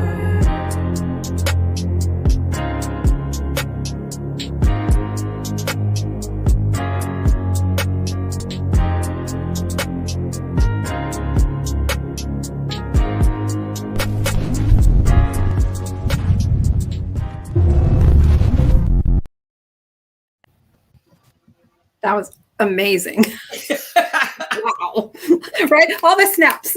Oh my gosh. I know we're supposed to say stuff, but sometimes you just can't talk because it's like powerful stuff. I was just grooving. Like that's I heard that. that's my jam. Okay. All right. So this is what Craig was trying to say. So Craig, in case you guys don't know, and you're just now signing in, Craig stepped out on faith a year ago. He felt God was calling him to really provide Christian hip hop radio station.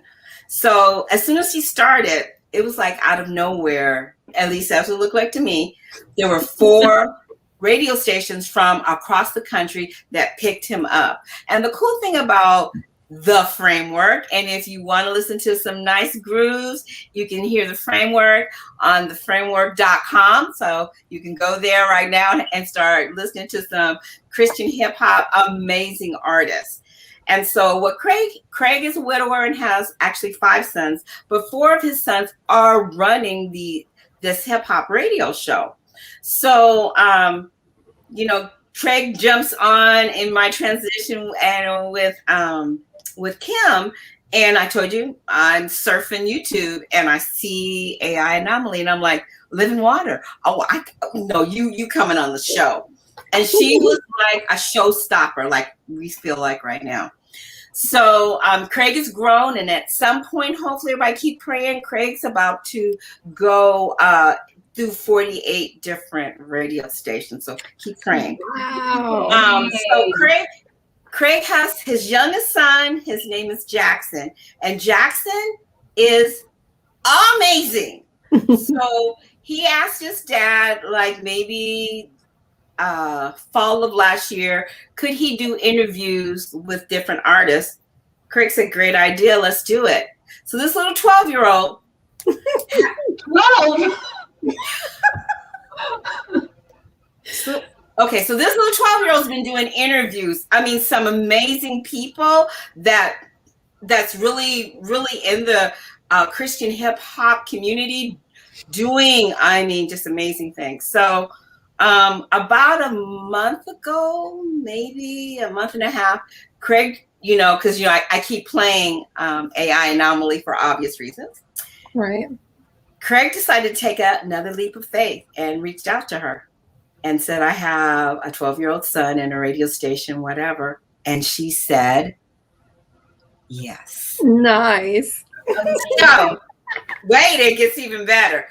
So Craig goes, well, I know she's saying yes to the framework, Joe, but I would never have heard of this person if it wasn't you. So we're going to figure out a way how we're going to get her to do some interview with you as well. And I'm like going, okay. I'm like, oh my gosh, I'm like, this is what I would say to her, the whole fan thing, right?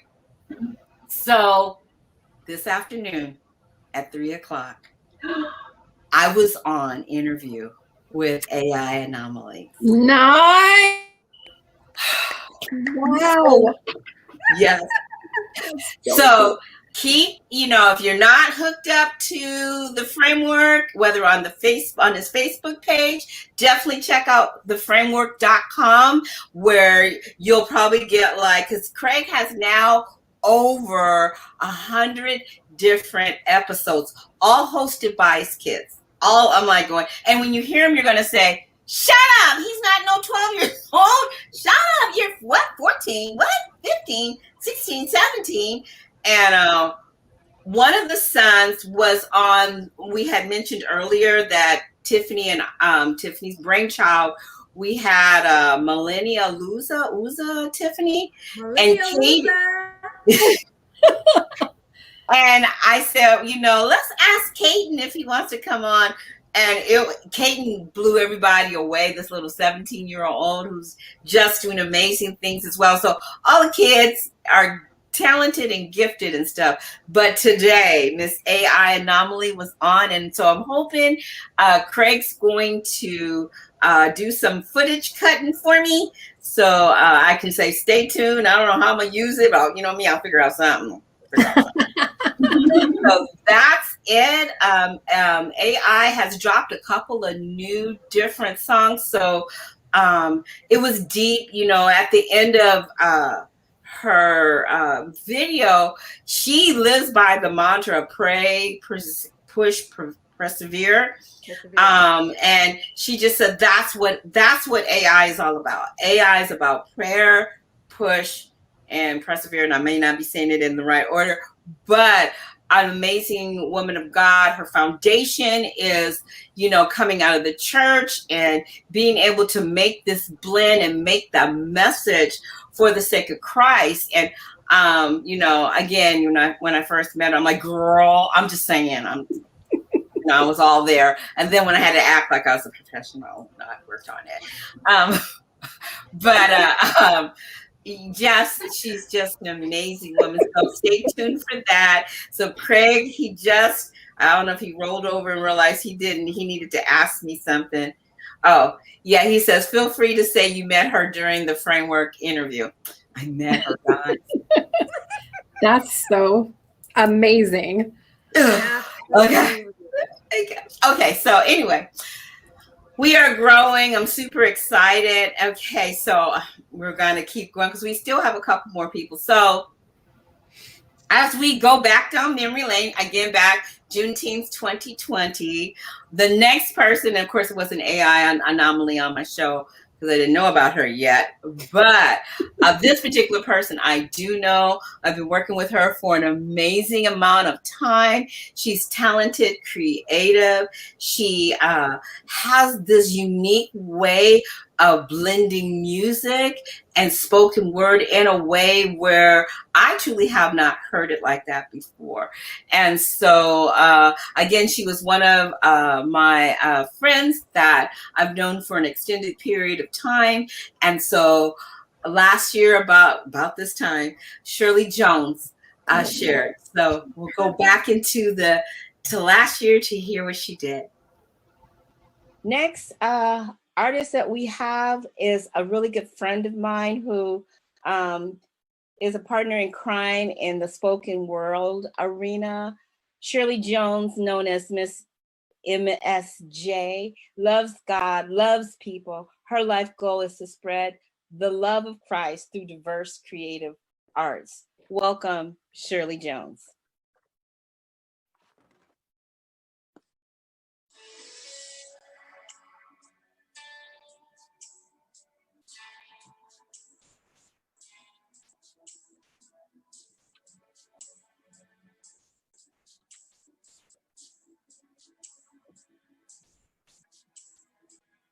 The Declaration of Liberation, 400 years of organized systemic oppression, 1619 to 2019.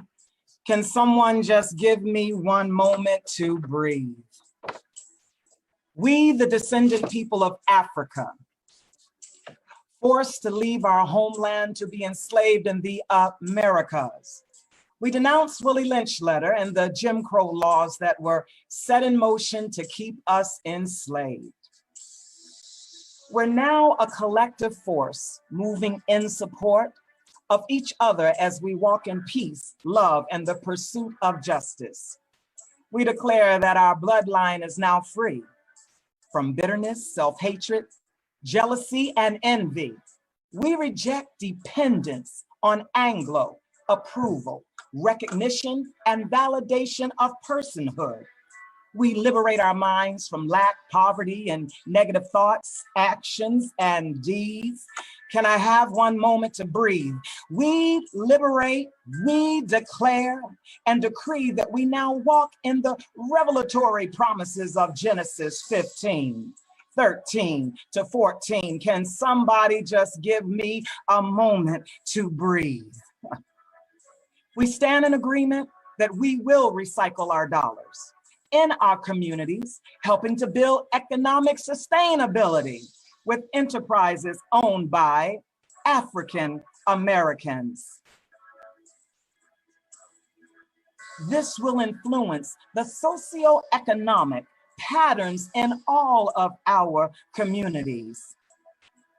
We release from our mind, body, and soul trapped anger, bitterness, anxiety, passed down from one generation to the next. Can I just have one moment to breathe? We will honor our bodies with nutrition and exercise, reducing disease both mentally, emotionally, and spiritually. I need a moment to breathe. We're synchronized with God in abundance of wisdom, peace, love, forgiveness, wealth, and health. We affirm that we will live in full abundance and great transference of wealth, which is our inheritance, generated by our ancestors who built this country with their minds and with their bodies. We honor our forefathers and mothers who sacrificed their God-given gift of procreation to build the human machinery that created the wealth of this nation. We now liberate ourselves and our families from the systemic hold of the culture of oppression. Oh, I need just one more moment just to breathe here. We stand united in pursuit of rebuilding our families, our communities, and our culture. We're gonna walk to change systems that have held us in cycles of poverty, miseducation, systemic violations of fair and equitable treatment. We stand united to build our communities back with love and respect for one another. Just one more moment to breathe, because here we are and will remain, the salt of the earth, liberated in mind, liberated in body, and liberated in soul. Breathe. Breathe. The Declaration of Liberation. It's time to breathe.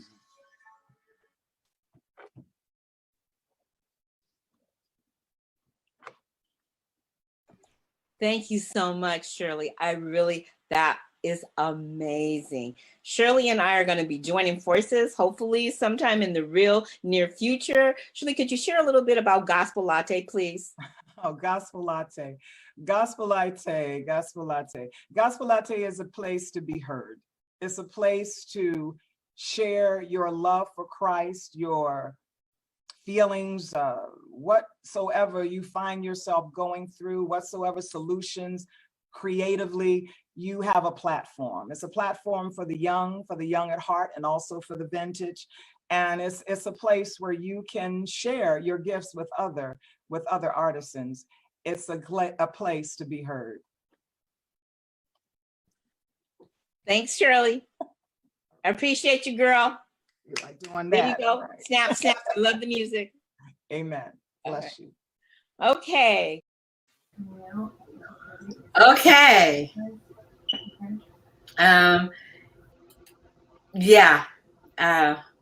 Shirley's amazing. Shirley is simply amazing. And again, we're listening to last year's renditions. And again, they're really piercing my heart, because it's like they're so relevant still, and it's a whole year later. And so I'm praying for a change. I'm praying for that opportunity for, God to come in and just really do something, not only for the creatives that are looking like, well, what do I do with some of this civil unrest? Where do I go? How do I navigate? Where are the voices that I listen to? And so how do I share what's inside? And so, there's a couple people that are on right now, I know, and I've mentored them for, I've been working with spoken word and expressing their experiences and stuff. So I have this platform for you to practice, for you to work your giftings and talents, because someone out there is waiting for you. So my mantra is that on the other side of your obedience, there's someone's breakthrough that is expecting to get a breakthrough or to hear from God on the other side of your obedience. And so, everyone, I'm honored and humbled by all the things that people say.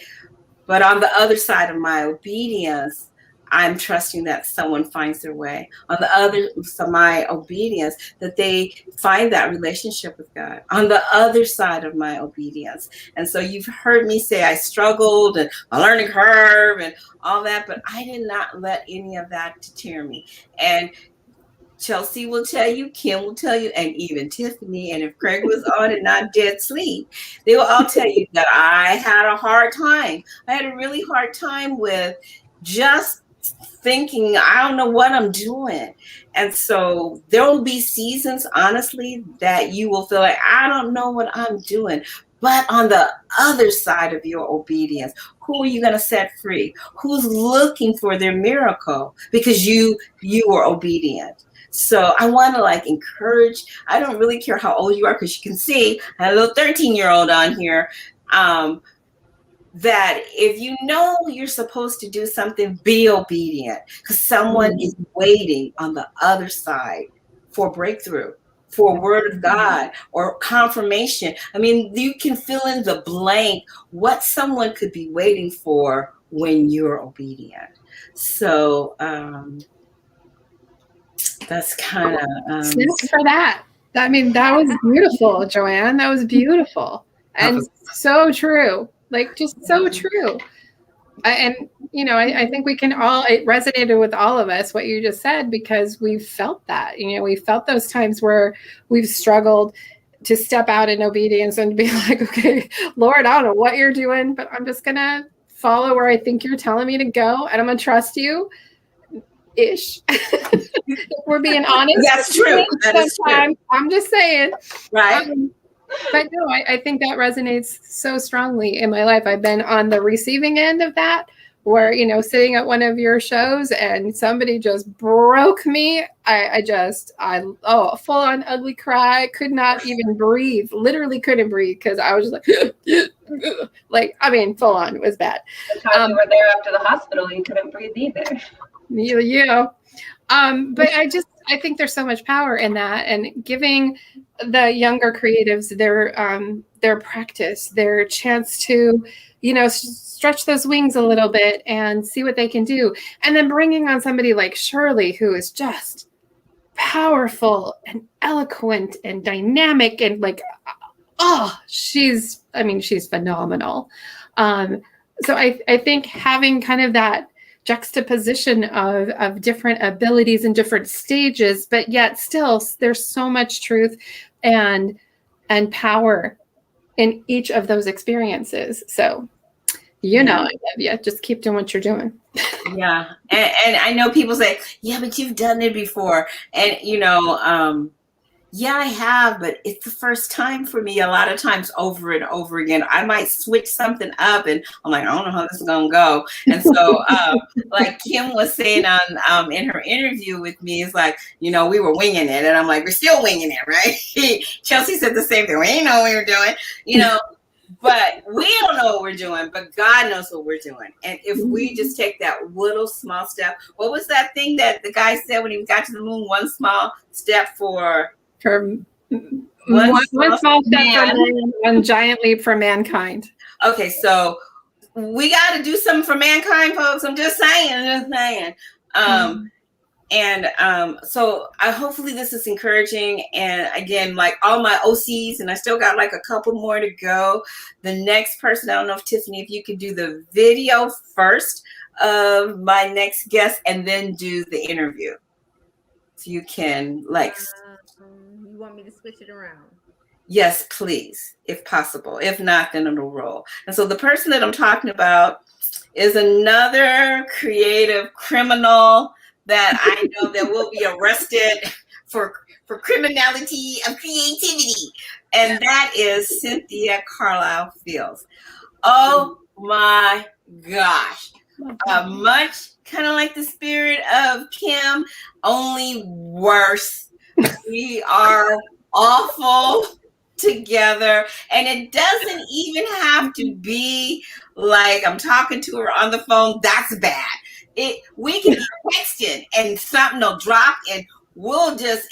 So I think when we're not in the same room is probably the best, but if we're in the same room, hold on to your horses, because then things start swirling and people's head like, where'd they go? Wait.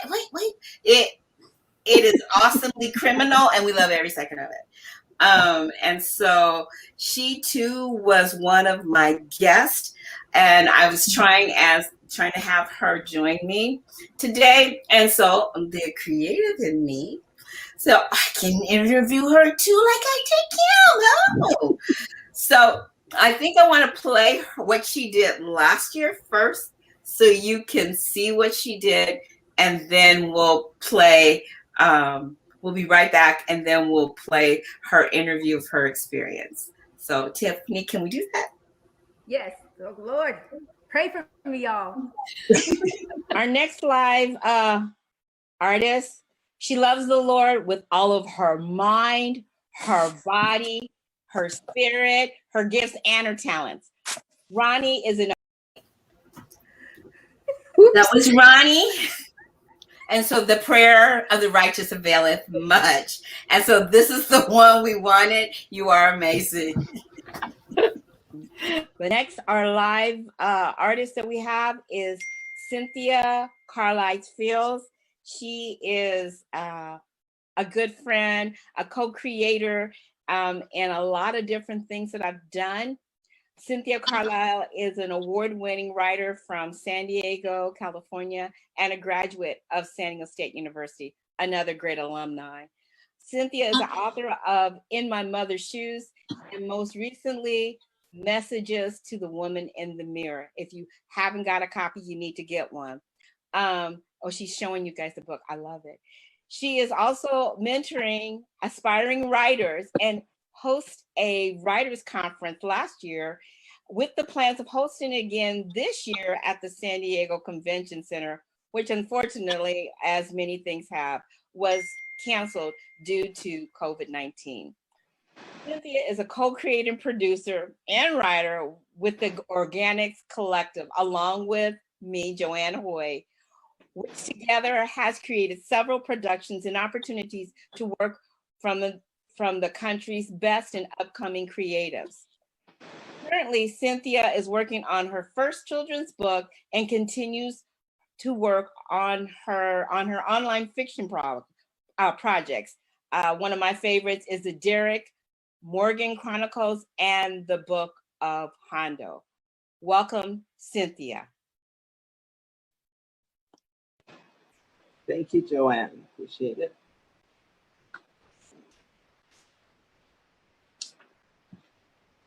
My fear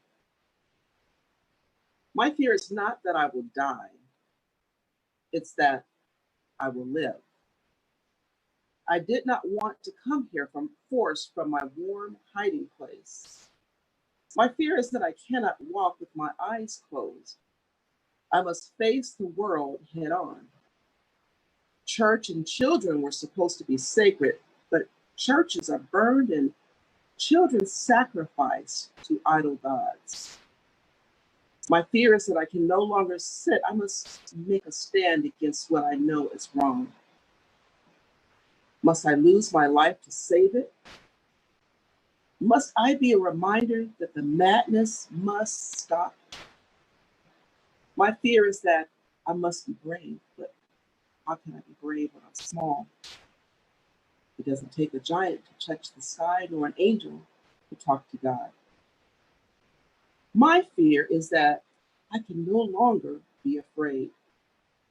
I can't, even though I'm told I can't. There's a long walk ahead, and I can't grow weary. I must be brave, though I am afraid, and search for what I cannot find. My fear is not that I will fail, it's that I will succeed. For in success, I must exist beyond the world's boundaries, beyond what I can see. And as Joanne said before, I just recently published a book about a month ago. This one is called Growing Old. looking at the world with yesterday's eyes, while the mirror advocates for the present. Bones engaged in idle chatter, stating their case for caution. Knowledge like stones around my neck, minds and ears closed to what I have to say. The snickers of onlookers set the cadence for their feet, marking their future path, like it or not. Curly, nappy hair, my crown, deep chocolate skin, not so bad after all. Existence, validated by itself. Running weathered, bony fingers through my glory, I remember the past. Or was it just a dream? The future and present now melded as one. All that I ever wanted and did not receive, I now know I did not need. Blissfully content with the wisdom of age, fear, where is your breath? I am what I am, and that's just fine. Humored by my youthful foolishness, resolved now to never know it all. So much to share, to say, but no one to listen. And so, the wheel will continue to be reinvented. Knees will be scraped on the same old rocks, and life goes on. So many yesterdays, remembered amidst the clouds in my mind, so few left that remember, and the young have no time or interest in this one. The whispers and snickers are mine now, as the foolish mingle past, head fast, head first into the unknown. And then the last one is also from my new book. It says, let the record show. Perhaps we thought that if we closed our eyes, it would go away. If we remained silent, we would go unnoticed and the monster would pass us by. But it is death. Death of our dreams, our future, our possibilities.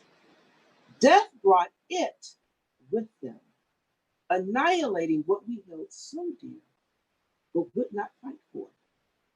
So here we sit because we refuse to stand. We watch the sly, wicked grin of the enemy cross our path with no fear of us, mocking us as they carry the head of our slain in one hand and the rotting corpse of our destiny in the other. When will our heartbeat stop being the drumbeat of a dying nation? A nation that was once painted in rich hues of gold and purple, now stained in crimson blackness, peppered with the footprints of those who do not love us. How do we stop the reign of terror that spits in our faces and mocks us with the very crown we fought so hard to gain? It is the time. And this is the place to pull up the conqueror's flag that has been plunged deeply into our chest. This is the time and place to find our voices. We are not the pestilence nor the plague. We are the diamonds birthed from the deep, black, gritty ground. We have been called to rise from because we are created by, and therefore we must awaken and claim what is already rightfully ours. Let the record show that you have not won, and there is no victory here. Your hands are forever stained. No excuse, no time delay, no sessions to strategize and prepare for my reaction will protect you from the gates of hell. Can't you hear the death knell hammering, locking you in? We were not the only ones asleep. And while you so freely fired the first shot, you did not end us. You merely woke us from our slumber. Thank you so much, girl. Thank you so much, Cynthia. That was amazing. I so appreciate your time. Thank you so much. Wow. I had to write down something. That poem that she did in the middle, it was called Growing Old. That like resonate a little bit more these days. Yes, it did. Just gonna say that. But it said, while the mirror advocates for the present. She was talking about, like, I see back with the eyes of the past, but the mirror advocate, I'm like, oh, yes. I mean, I know it's kind of like a little bit off topic, but it's just like. No, it's all relevant, girl. It's all relevant. I mean, there's richness in what she said. There's truth in what she said. And that's for everybody, regardless of, you know, how old you are or how young you want to be. There's richness there. And so, Tiff, you have anything to share? I just wanted to say that, yes, because we're all evolving. And so it's time for us to stop living in the past and move forward. Yeah. That's good stuff. That's good stuff. That's good stuff. So again, the creative that I am, I asked Cynthia, who too was leaving town, so hopefully she's safe this weekend, and so that I did an interview with her. And Tiffany, if you'd be so kind, these are the memories of Cynthia Carlisle Fields.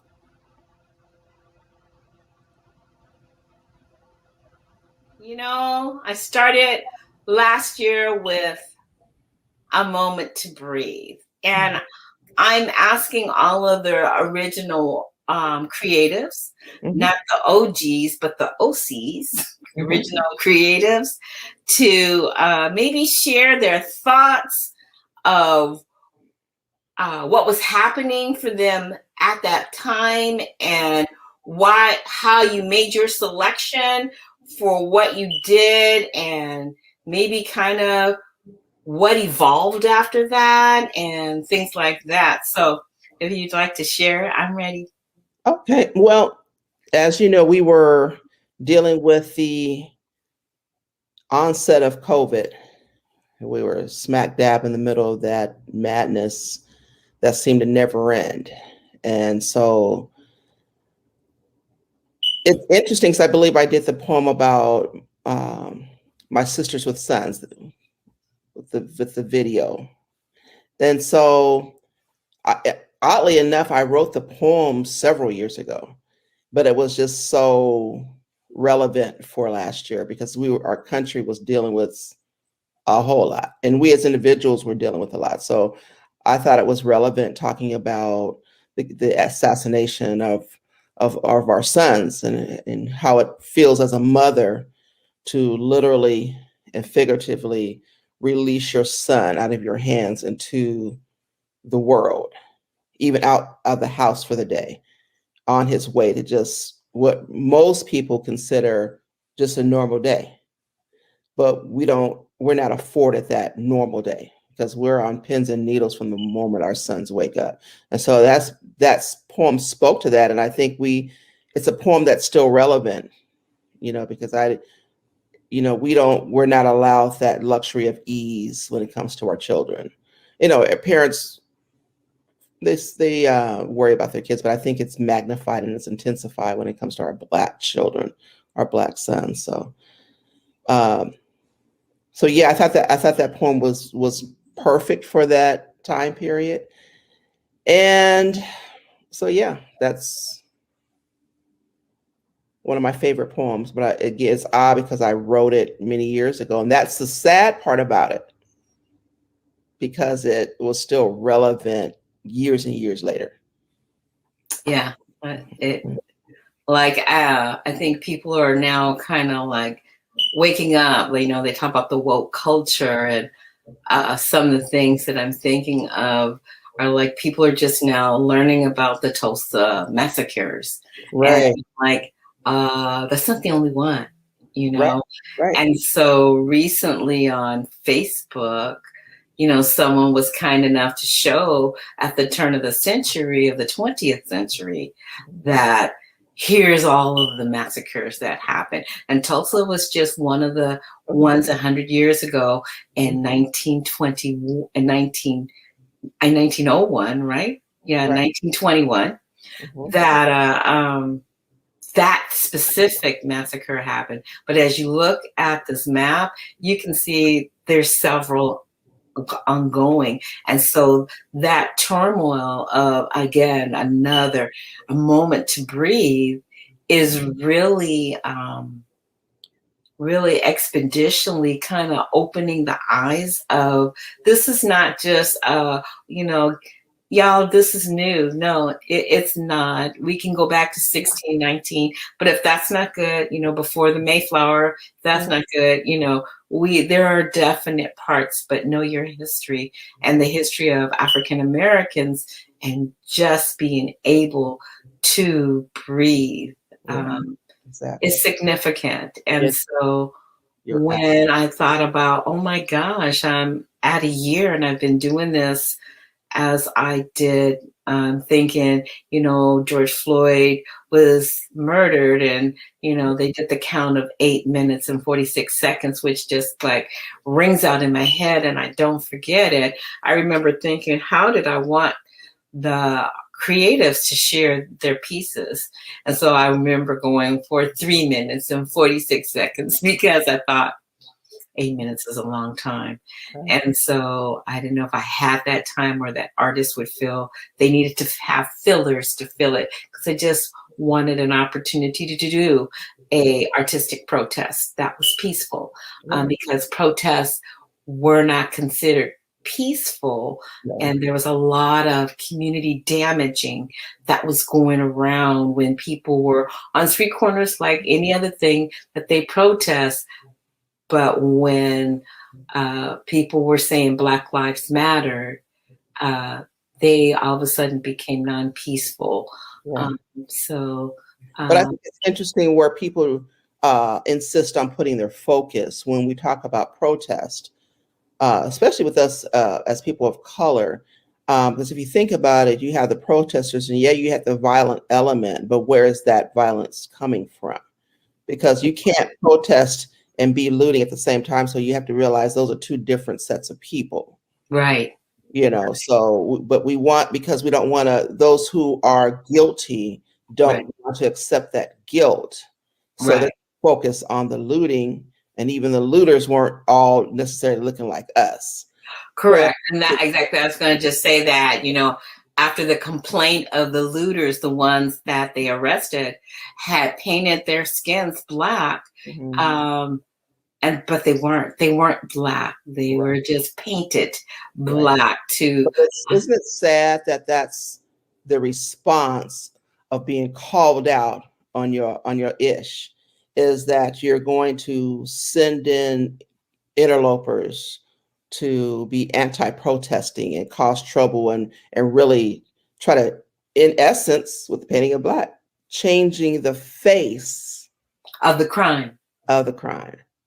Okay, so you're gonna send people with painted faces in, and it just boggles the mind. But it's not this is our experience as Blacks in America. This is nothing new, and I'm glad to see so many young people that were so involved and are still involved. I just don't want any of us to feel that we can fall asleep again.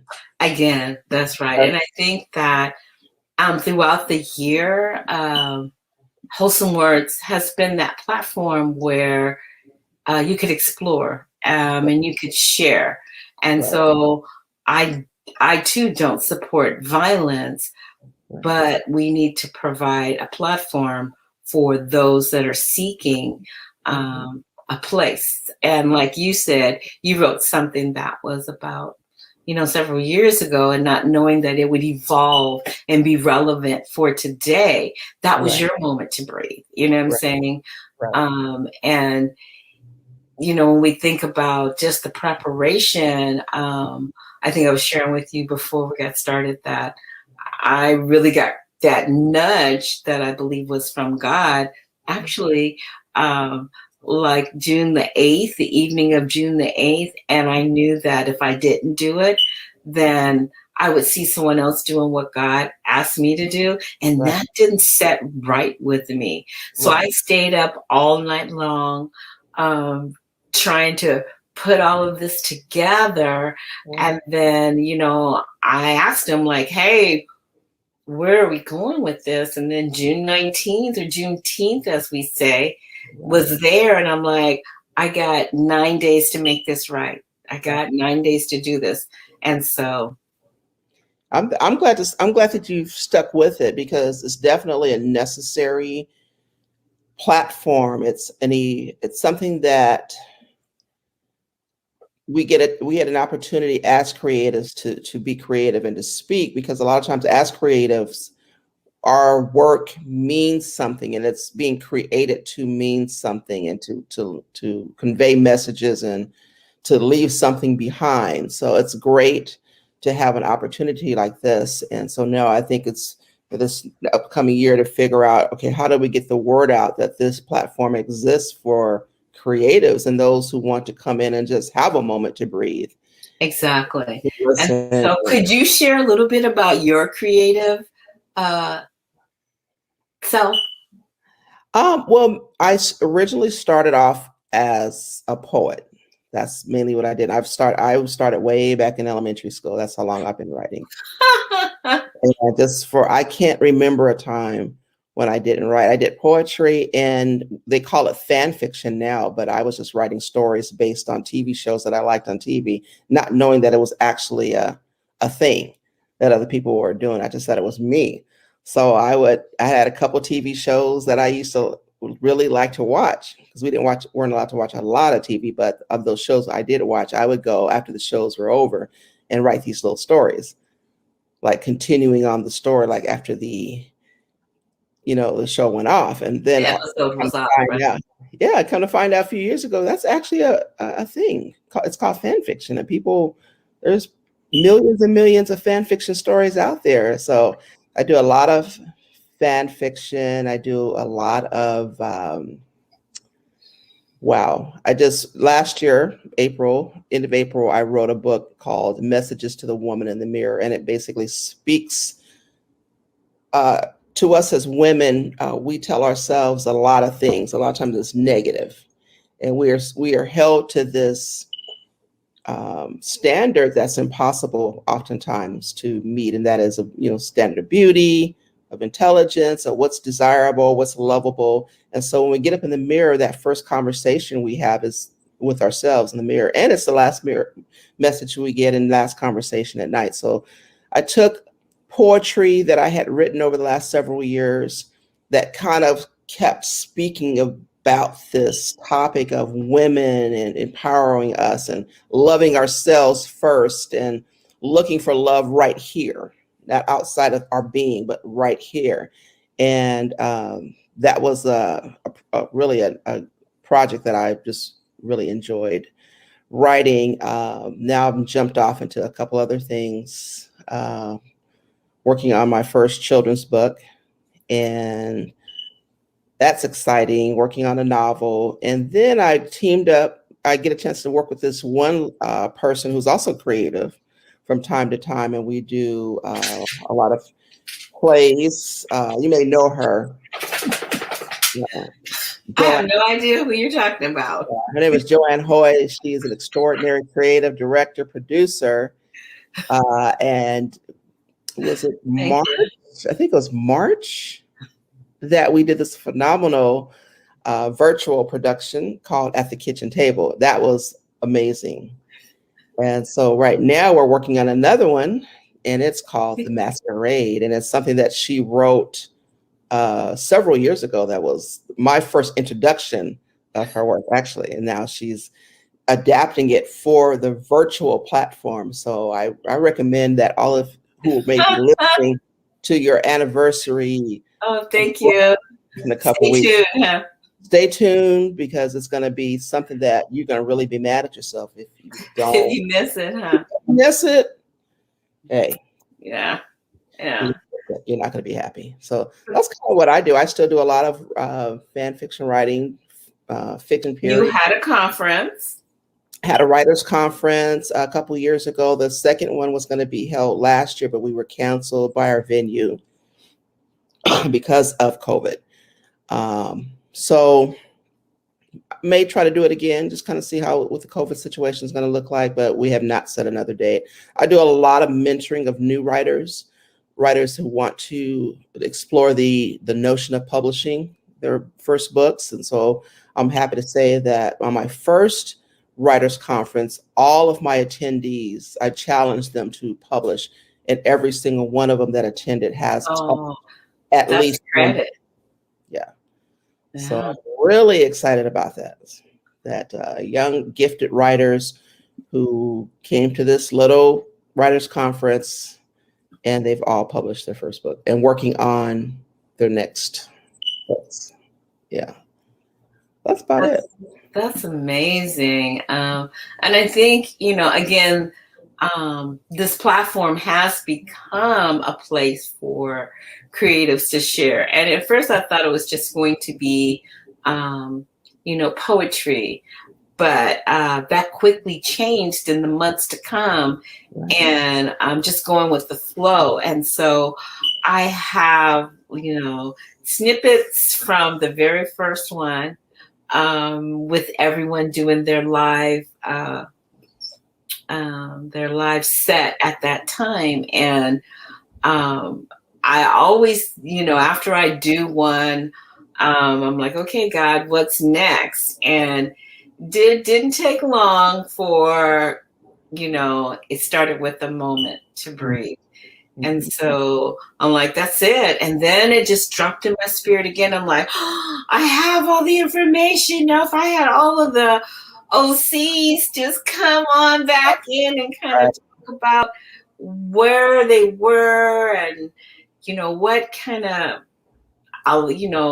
was the forefront of sharing that particular one. So I'm excited. I'm not sure all of my people will be able to come, so I'm trying to grab them like I grabbed you. Right. Record them so that if nothing else, this is the segment that I play before yours to kind of give people a thought of where you were in that mindset and what sparked you to participate. And I know when I was in my 9 days of planning, I'm like, well, let me call these people I think I know that will do something, and just blessed by, yes, I'll do it. All ages, all different ethnicities from across the country. That one little 13-year-old girl, oh, I love her so still. From 14, 15 now, but I was blessed to see how that was so well received. And my technology evolution from leaving the world of Zoom, then finding a live stream package that just has just really kind of revolutionized how I create and the visual platform that this studio has basically become for me. So really it's interesting because I like to try to be mindful of some of the good things that came out of COVID, and it required us to be more creative, I think, and flexible. And because that was a dark time in everyone's lives. No one was left out of that. Everyone was affected by it.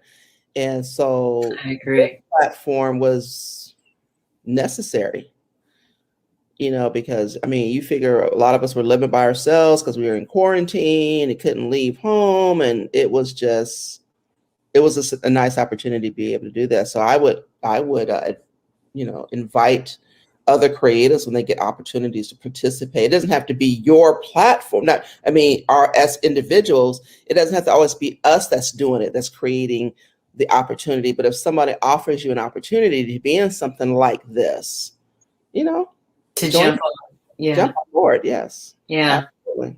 Right. And I think with all the different, and I was sharing with others that there was a creative evolution for me. And one of them was first learning Zoom. Right. And then that was just like, but it didn't seem long, like maybe I think my second or third one where I needed to have left Zoom. Mm-hmm. And then I came into this live stream situation, which, people say, oh, you got it. It wasn't always like that. I just want everybody to know I had a learning curve that was really high and it was going places.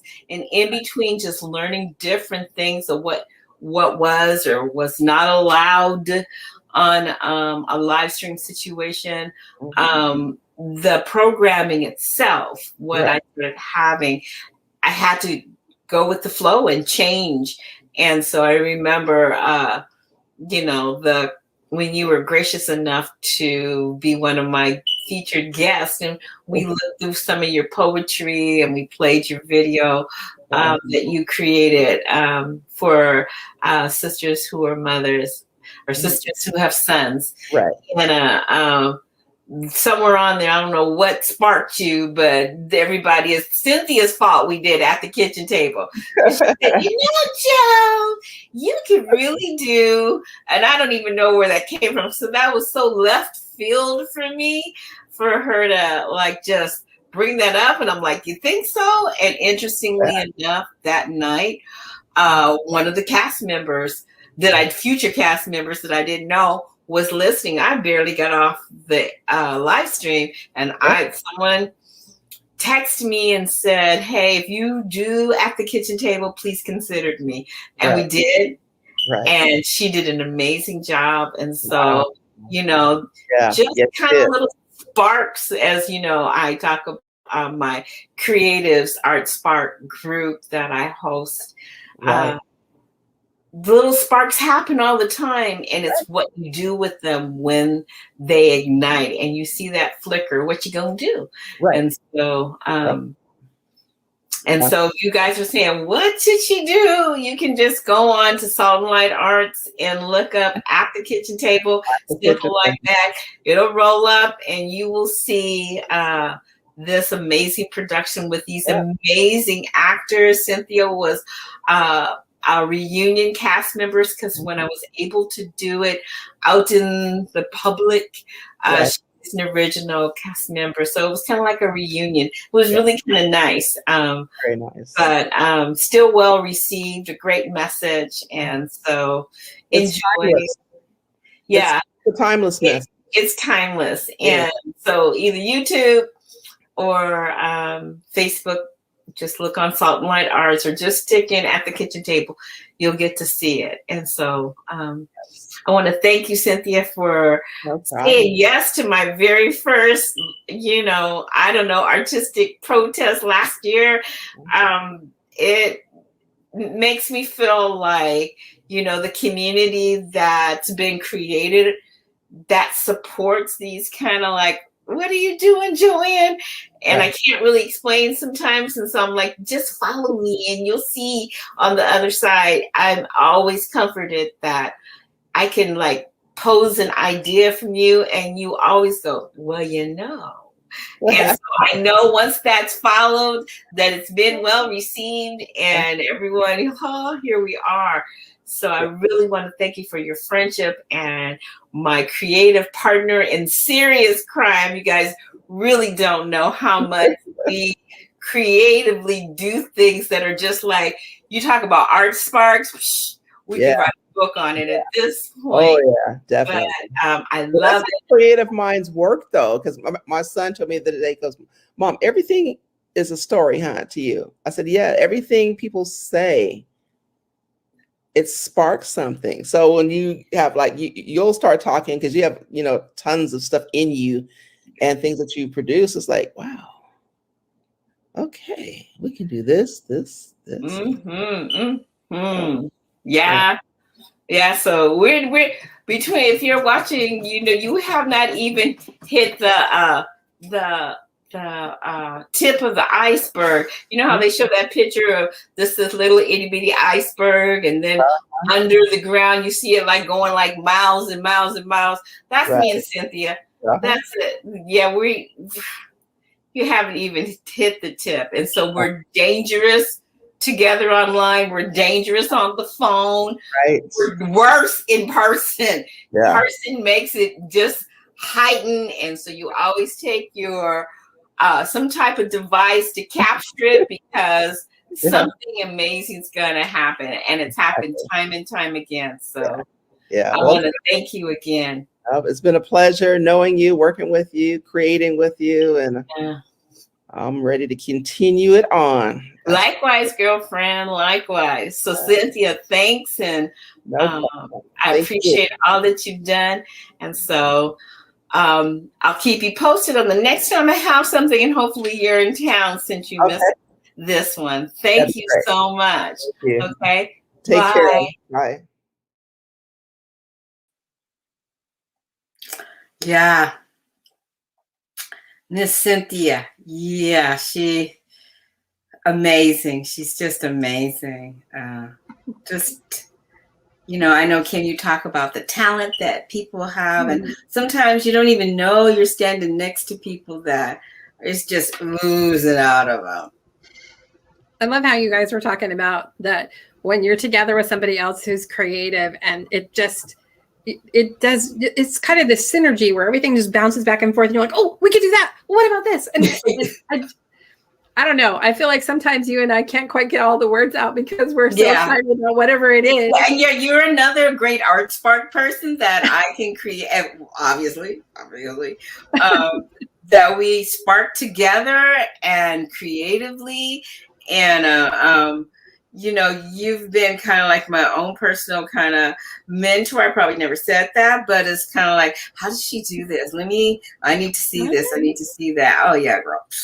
I think that way about you. So no, it's not always about me. So people, honestly, I'm learning from people, Miss Lady right here, and Tiffany as well too. I haven't, and she's glad I haven't said nothing, Cricket, about Still We Rise. I haven't mentioned that, so she's really happy right now, and Chelsea too. And so God has just blessed me to place me in a situation where I can going, oh my God, girl, let's see how we do this. Chelsea and Kim. I mean, it's a blessing. And so I'm always trying to feed off of someone. And yeah, I have ideas too, but let's stir them up and let's see what we get. That's the fun part to me. Let's stir them up, stir up our gifts. And so each one of you have fed into my life. And I just want to tell you, thank you. I'm the creative because, I've done snipped some of all of y'all off. And how am I going to make it? And so, and I think that for me, I want to, give back to people because I don't want to, like everyone says, there's all this stuff in me. Okay, it's true. It's true. It's there. I'll admit it. Yet, can I give it away? And especially when we're talking about the gospel of Jesus Christ. I go back to that. I laugh, I giggle and stuff like this, but I do all of this for him. Amen. I'm able to do whatever it is you see that I do. It's because that's what he's given me. The sparks that we talk about are sparks from him. And I don't take it for granted and I don't take it lightly. And that's why when you hear me say, I didn't want him to give it to no one else but me, I'm serious about that. I'm serious. And I would have felt really bad saying, look at that person.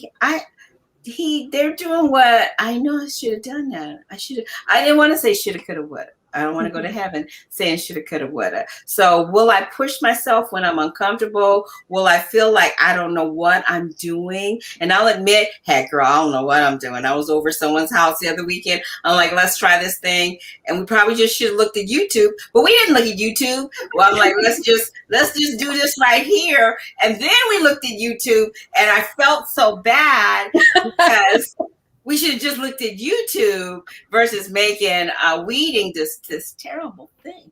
But, learning curve for all of us. And I'm the first to say, I've never done this before. So we are doing this together. But I'm great. I'm humbled and I love each one of your relationships. They mean a lot. And all of my other guests that were on last year, I love you. You know, if you're watching and you're playing this later on, you need to know I love you and I appreciate you. And we've been on here for a nice, healthy time. And so I just want to say thank you and then offer each one of you an opportunity to help me close this out. So Tiffany, you got anything? I just wanted to say thank you for the opportunity to be your techie for tonight. Lord have mercy. Craig, I hope you happy with me, man. I hope you happy with me. I did the best I could. Wait, did you push buttons? That's what Kaden wants to know. Hey, Kaden, man, I've been pressing buttons ever since. You gave me the best advice. I have not stopped pressing buttons. I have made some mistakes, but yet I rise. There you go. All right, Miss Chelsea, what do you have to close us out? Just thank you so much for always kidnapping me and making me a part of things with little to no planning. I think it honestly works better that way. If I knew things way in advance, I'd have more time to make up a reason not to do it. That. And you know, I was on the link at 7, but it was the wrong link, so I just sat there for a half hour alone. So by the time you were like, "Where are you?" I'm like, "I'm here." I'm like, "Where are you?" I know. I'm sorry. I sent the wrong link. No, it's okay. But I had no idea you wanted me to host and talk. I thought I would just be like, "Yeah, I was here. I like to be behind the scenes." Bye. And they were like, "Stay." And I thought you meant stay and watch. And then my picture was still there, and I was like, "Oh." Right. That's really how my life goes. You know, there are so many things I've just been thrown into, and I need to take more initiative. But in the meantime, I have all these people who throw me into things and push me into things and pull me into things. The yoga retreat I mentioned last weekend, that was my yoga teacher is another very creative spark. All the ideas, Chelsea, make it happen. And she just, all I did, I commented on a Facebook picture of her and some other yoga friends. I said, "I miss you." And she messaged me. She's like, "I'm putting on this whole thing. Come to my house tonight. I need you to help me." And I was like, "What?" I hadn't heard from her in almost a year. And all I said was, "I miss you." And then I was her creative assistant all weekend. I'm making her memory video for all the ladies that were up there. You know, my first art gallery I was ever in was because Michael Lee was like, "This girl's an artist" at this art club we were at, and put her in. And I was like, no, how dare you? I showed you my sketchbooks in confidence. I just doodle alone. Then I was in an art show. So I'm very appreciative for all of those influences in my life, the people that not just push me out of my comfort zone, but shove me out of my comfort zone, because it's always something beautiful that comes of that. And Miss Jo, I thank you for all of the things that you have gotten me into over the years. There's more to come. I believe it. Okay, my baby girl over there. Yeah. All I can think of, are you crying, Kim? No, but all I can remember and think of when she's talking about that she needs to kind of get a push. I threw this child down a slide when she was 2 years old. I was like, "No, you're going to do this. It's going to be fun. Just trust me." And I picked her up and put her in. Then she just kept going and just, kept going and got back on 5-6 times until we had to go home. But I literally had to kind of drop her down the slide. See? I made sure her dad was at the other end to catch her. That's okay. Girl, Yeah. you have been that's all love. set That's all up. love. You have been set up since a child. You have been voluntold. It's Oh, yes. voluntold. The theme of my life. Oh, too funny. Voluntold Jo, and feel the fear and do it anyway. That's right. That's right. Press buttons, girl. Press some buttons. Joanne, just on a serious note, I love you. That first day we met, we talked for 2-3 hours, and then we're both like, "Don't we have things to do? We should." But no, there was this we were supposed to be together. That was a divine appointment, if ever there was one. And I'm so thankful that our friendship is just blessed by him. And I think that when we come together, he is always present in our midst. And like you were saying earlier, just the creativity and the things that we're able to share and to do. If we were trying to do that in our own strength, there's no way. There's just no way. Yeah, So I think to me that's one of the great blessings for me, because I came to Christ later in life. I was, I think, 30 or right before I turned 30. Almost your age, daughter. Sorry. Didn't mean to out you like that. Oh, I already did earlier. It came I was older. You know, I didn't grow up in the church. I didn't have that exposure. And so some of my closest friends that I had knew me before. And so to have a true sister in Christ and those kind of godly friendships from the jump, so precious. So I love you. You're amazing. Keep doing all the things that you're doing, and we'll just drag Chelsea along. There you go. And Tiffany too, and Craig too. Tiffany too. And all them other children that are out there, you're gonna get dragged. You're gonna get the drag too. You're gonna get dragged. Right. I didn't know Craig had 5. He has 5 sons. We need to start grabbing some of those young men.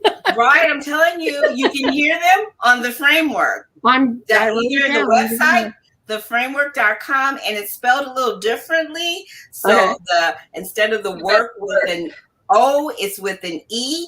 So enjoy.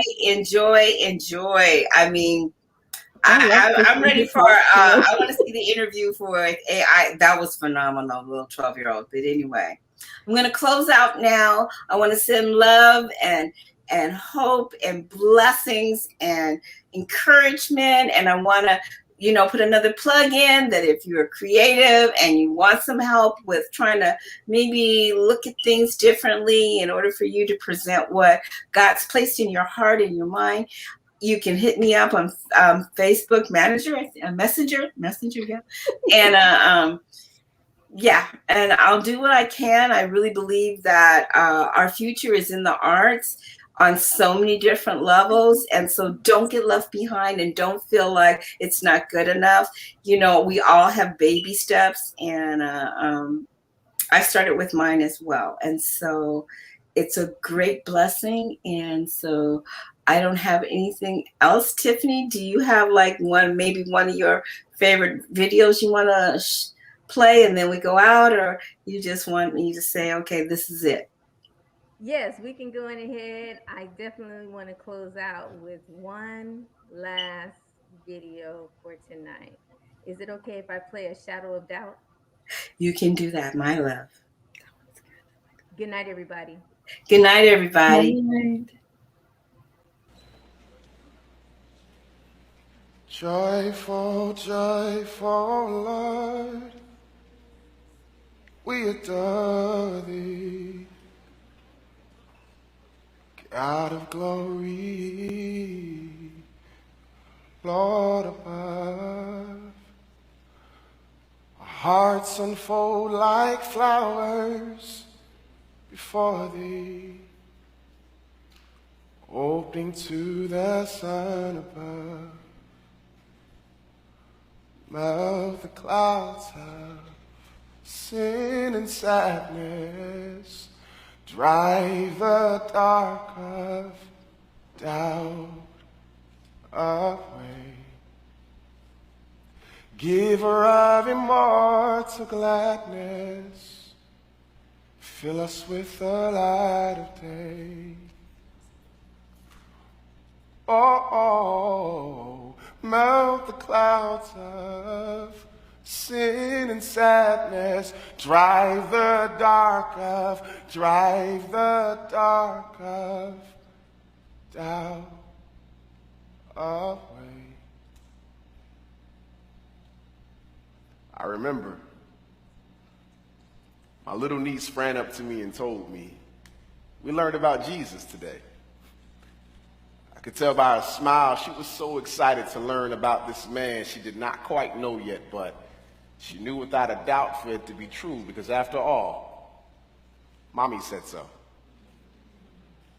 And that was the first time in my life that I looked into the eyes of a child and envied them, because she had no idea of what it feels like to doubt or what it feels like to have your entire belief system overload with skepticism, to never know the day you would finally be able to live beyond the shadow of a doubt. I've lived in this darkness for so long, it seems I have all the right questions and never enough answers, and my faith is small enough to fit in the cracks of my palms. God, every night I lay my head down to sleep, the city of my mind is attacked by a legion of questions, threatening the living rooms of my sanity and holding them hostage. God, can you help me? I remember my grandmother laid in a hospital bed like a bus stop for God to come pick her up. I had never seen such pain and such confidence living in the same two eyes when she told me, I don't know what I'm going to do, but I know who I belong to. And I was so happy for her. And something inside of me wished that somehow before she passed away, she could pass down her confidence in God to me like an old family picture. I remember sitting in the back row of a cold sanctuary crying because I desperately wanted what the preacher was saying to be true, but my doubts were preaching a sermon of their own, and the streams of my tears turned into oceans of frustration. I remember sitting in a college classroom, and the only thing being tested is my faith in God. The only thing passing is my hope. Me in a backpack full of fear, nowhere to go, no one to help me unpack. I sleep, but I never rest. And these lines around my eyes are not wrinkles, they are maps. They show you the winding road that leads to my pain. I'm tired. God, I'm tired. And I'm longing for the day that I can place my fingers in his nail-pierced hands, because honestly, I've considered quitting, but where will I go? Back? There's no home for the living in the land of the dead, so I keep pressing forward. Today I have faith, but I can't make any promises about tomorrow. I'm surprised I've held on this long. God, just make me feel like I'm not crazy. God, let me know I'm not just making friends with these walls when I pray. God, I'm not questioning you. I just got questions. God, don't leave me here. God, don't leave me. Just to smell the clouds of sin and sadness, drive the dark of, drive the dark of, drive the dark of. God, drive the dark of doubt away.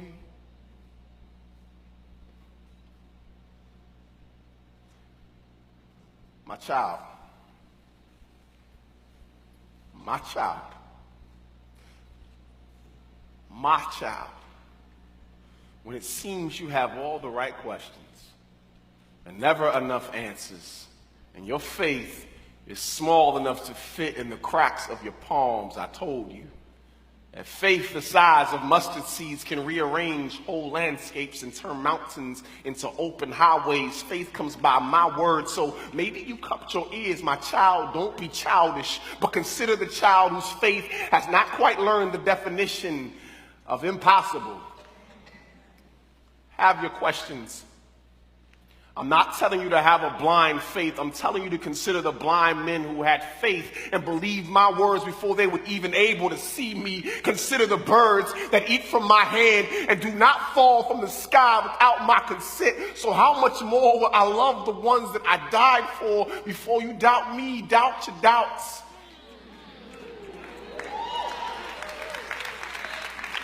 And you will see, I will show you that they are as empty as the tomb that I walked from. Truth is, you know I'm here.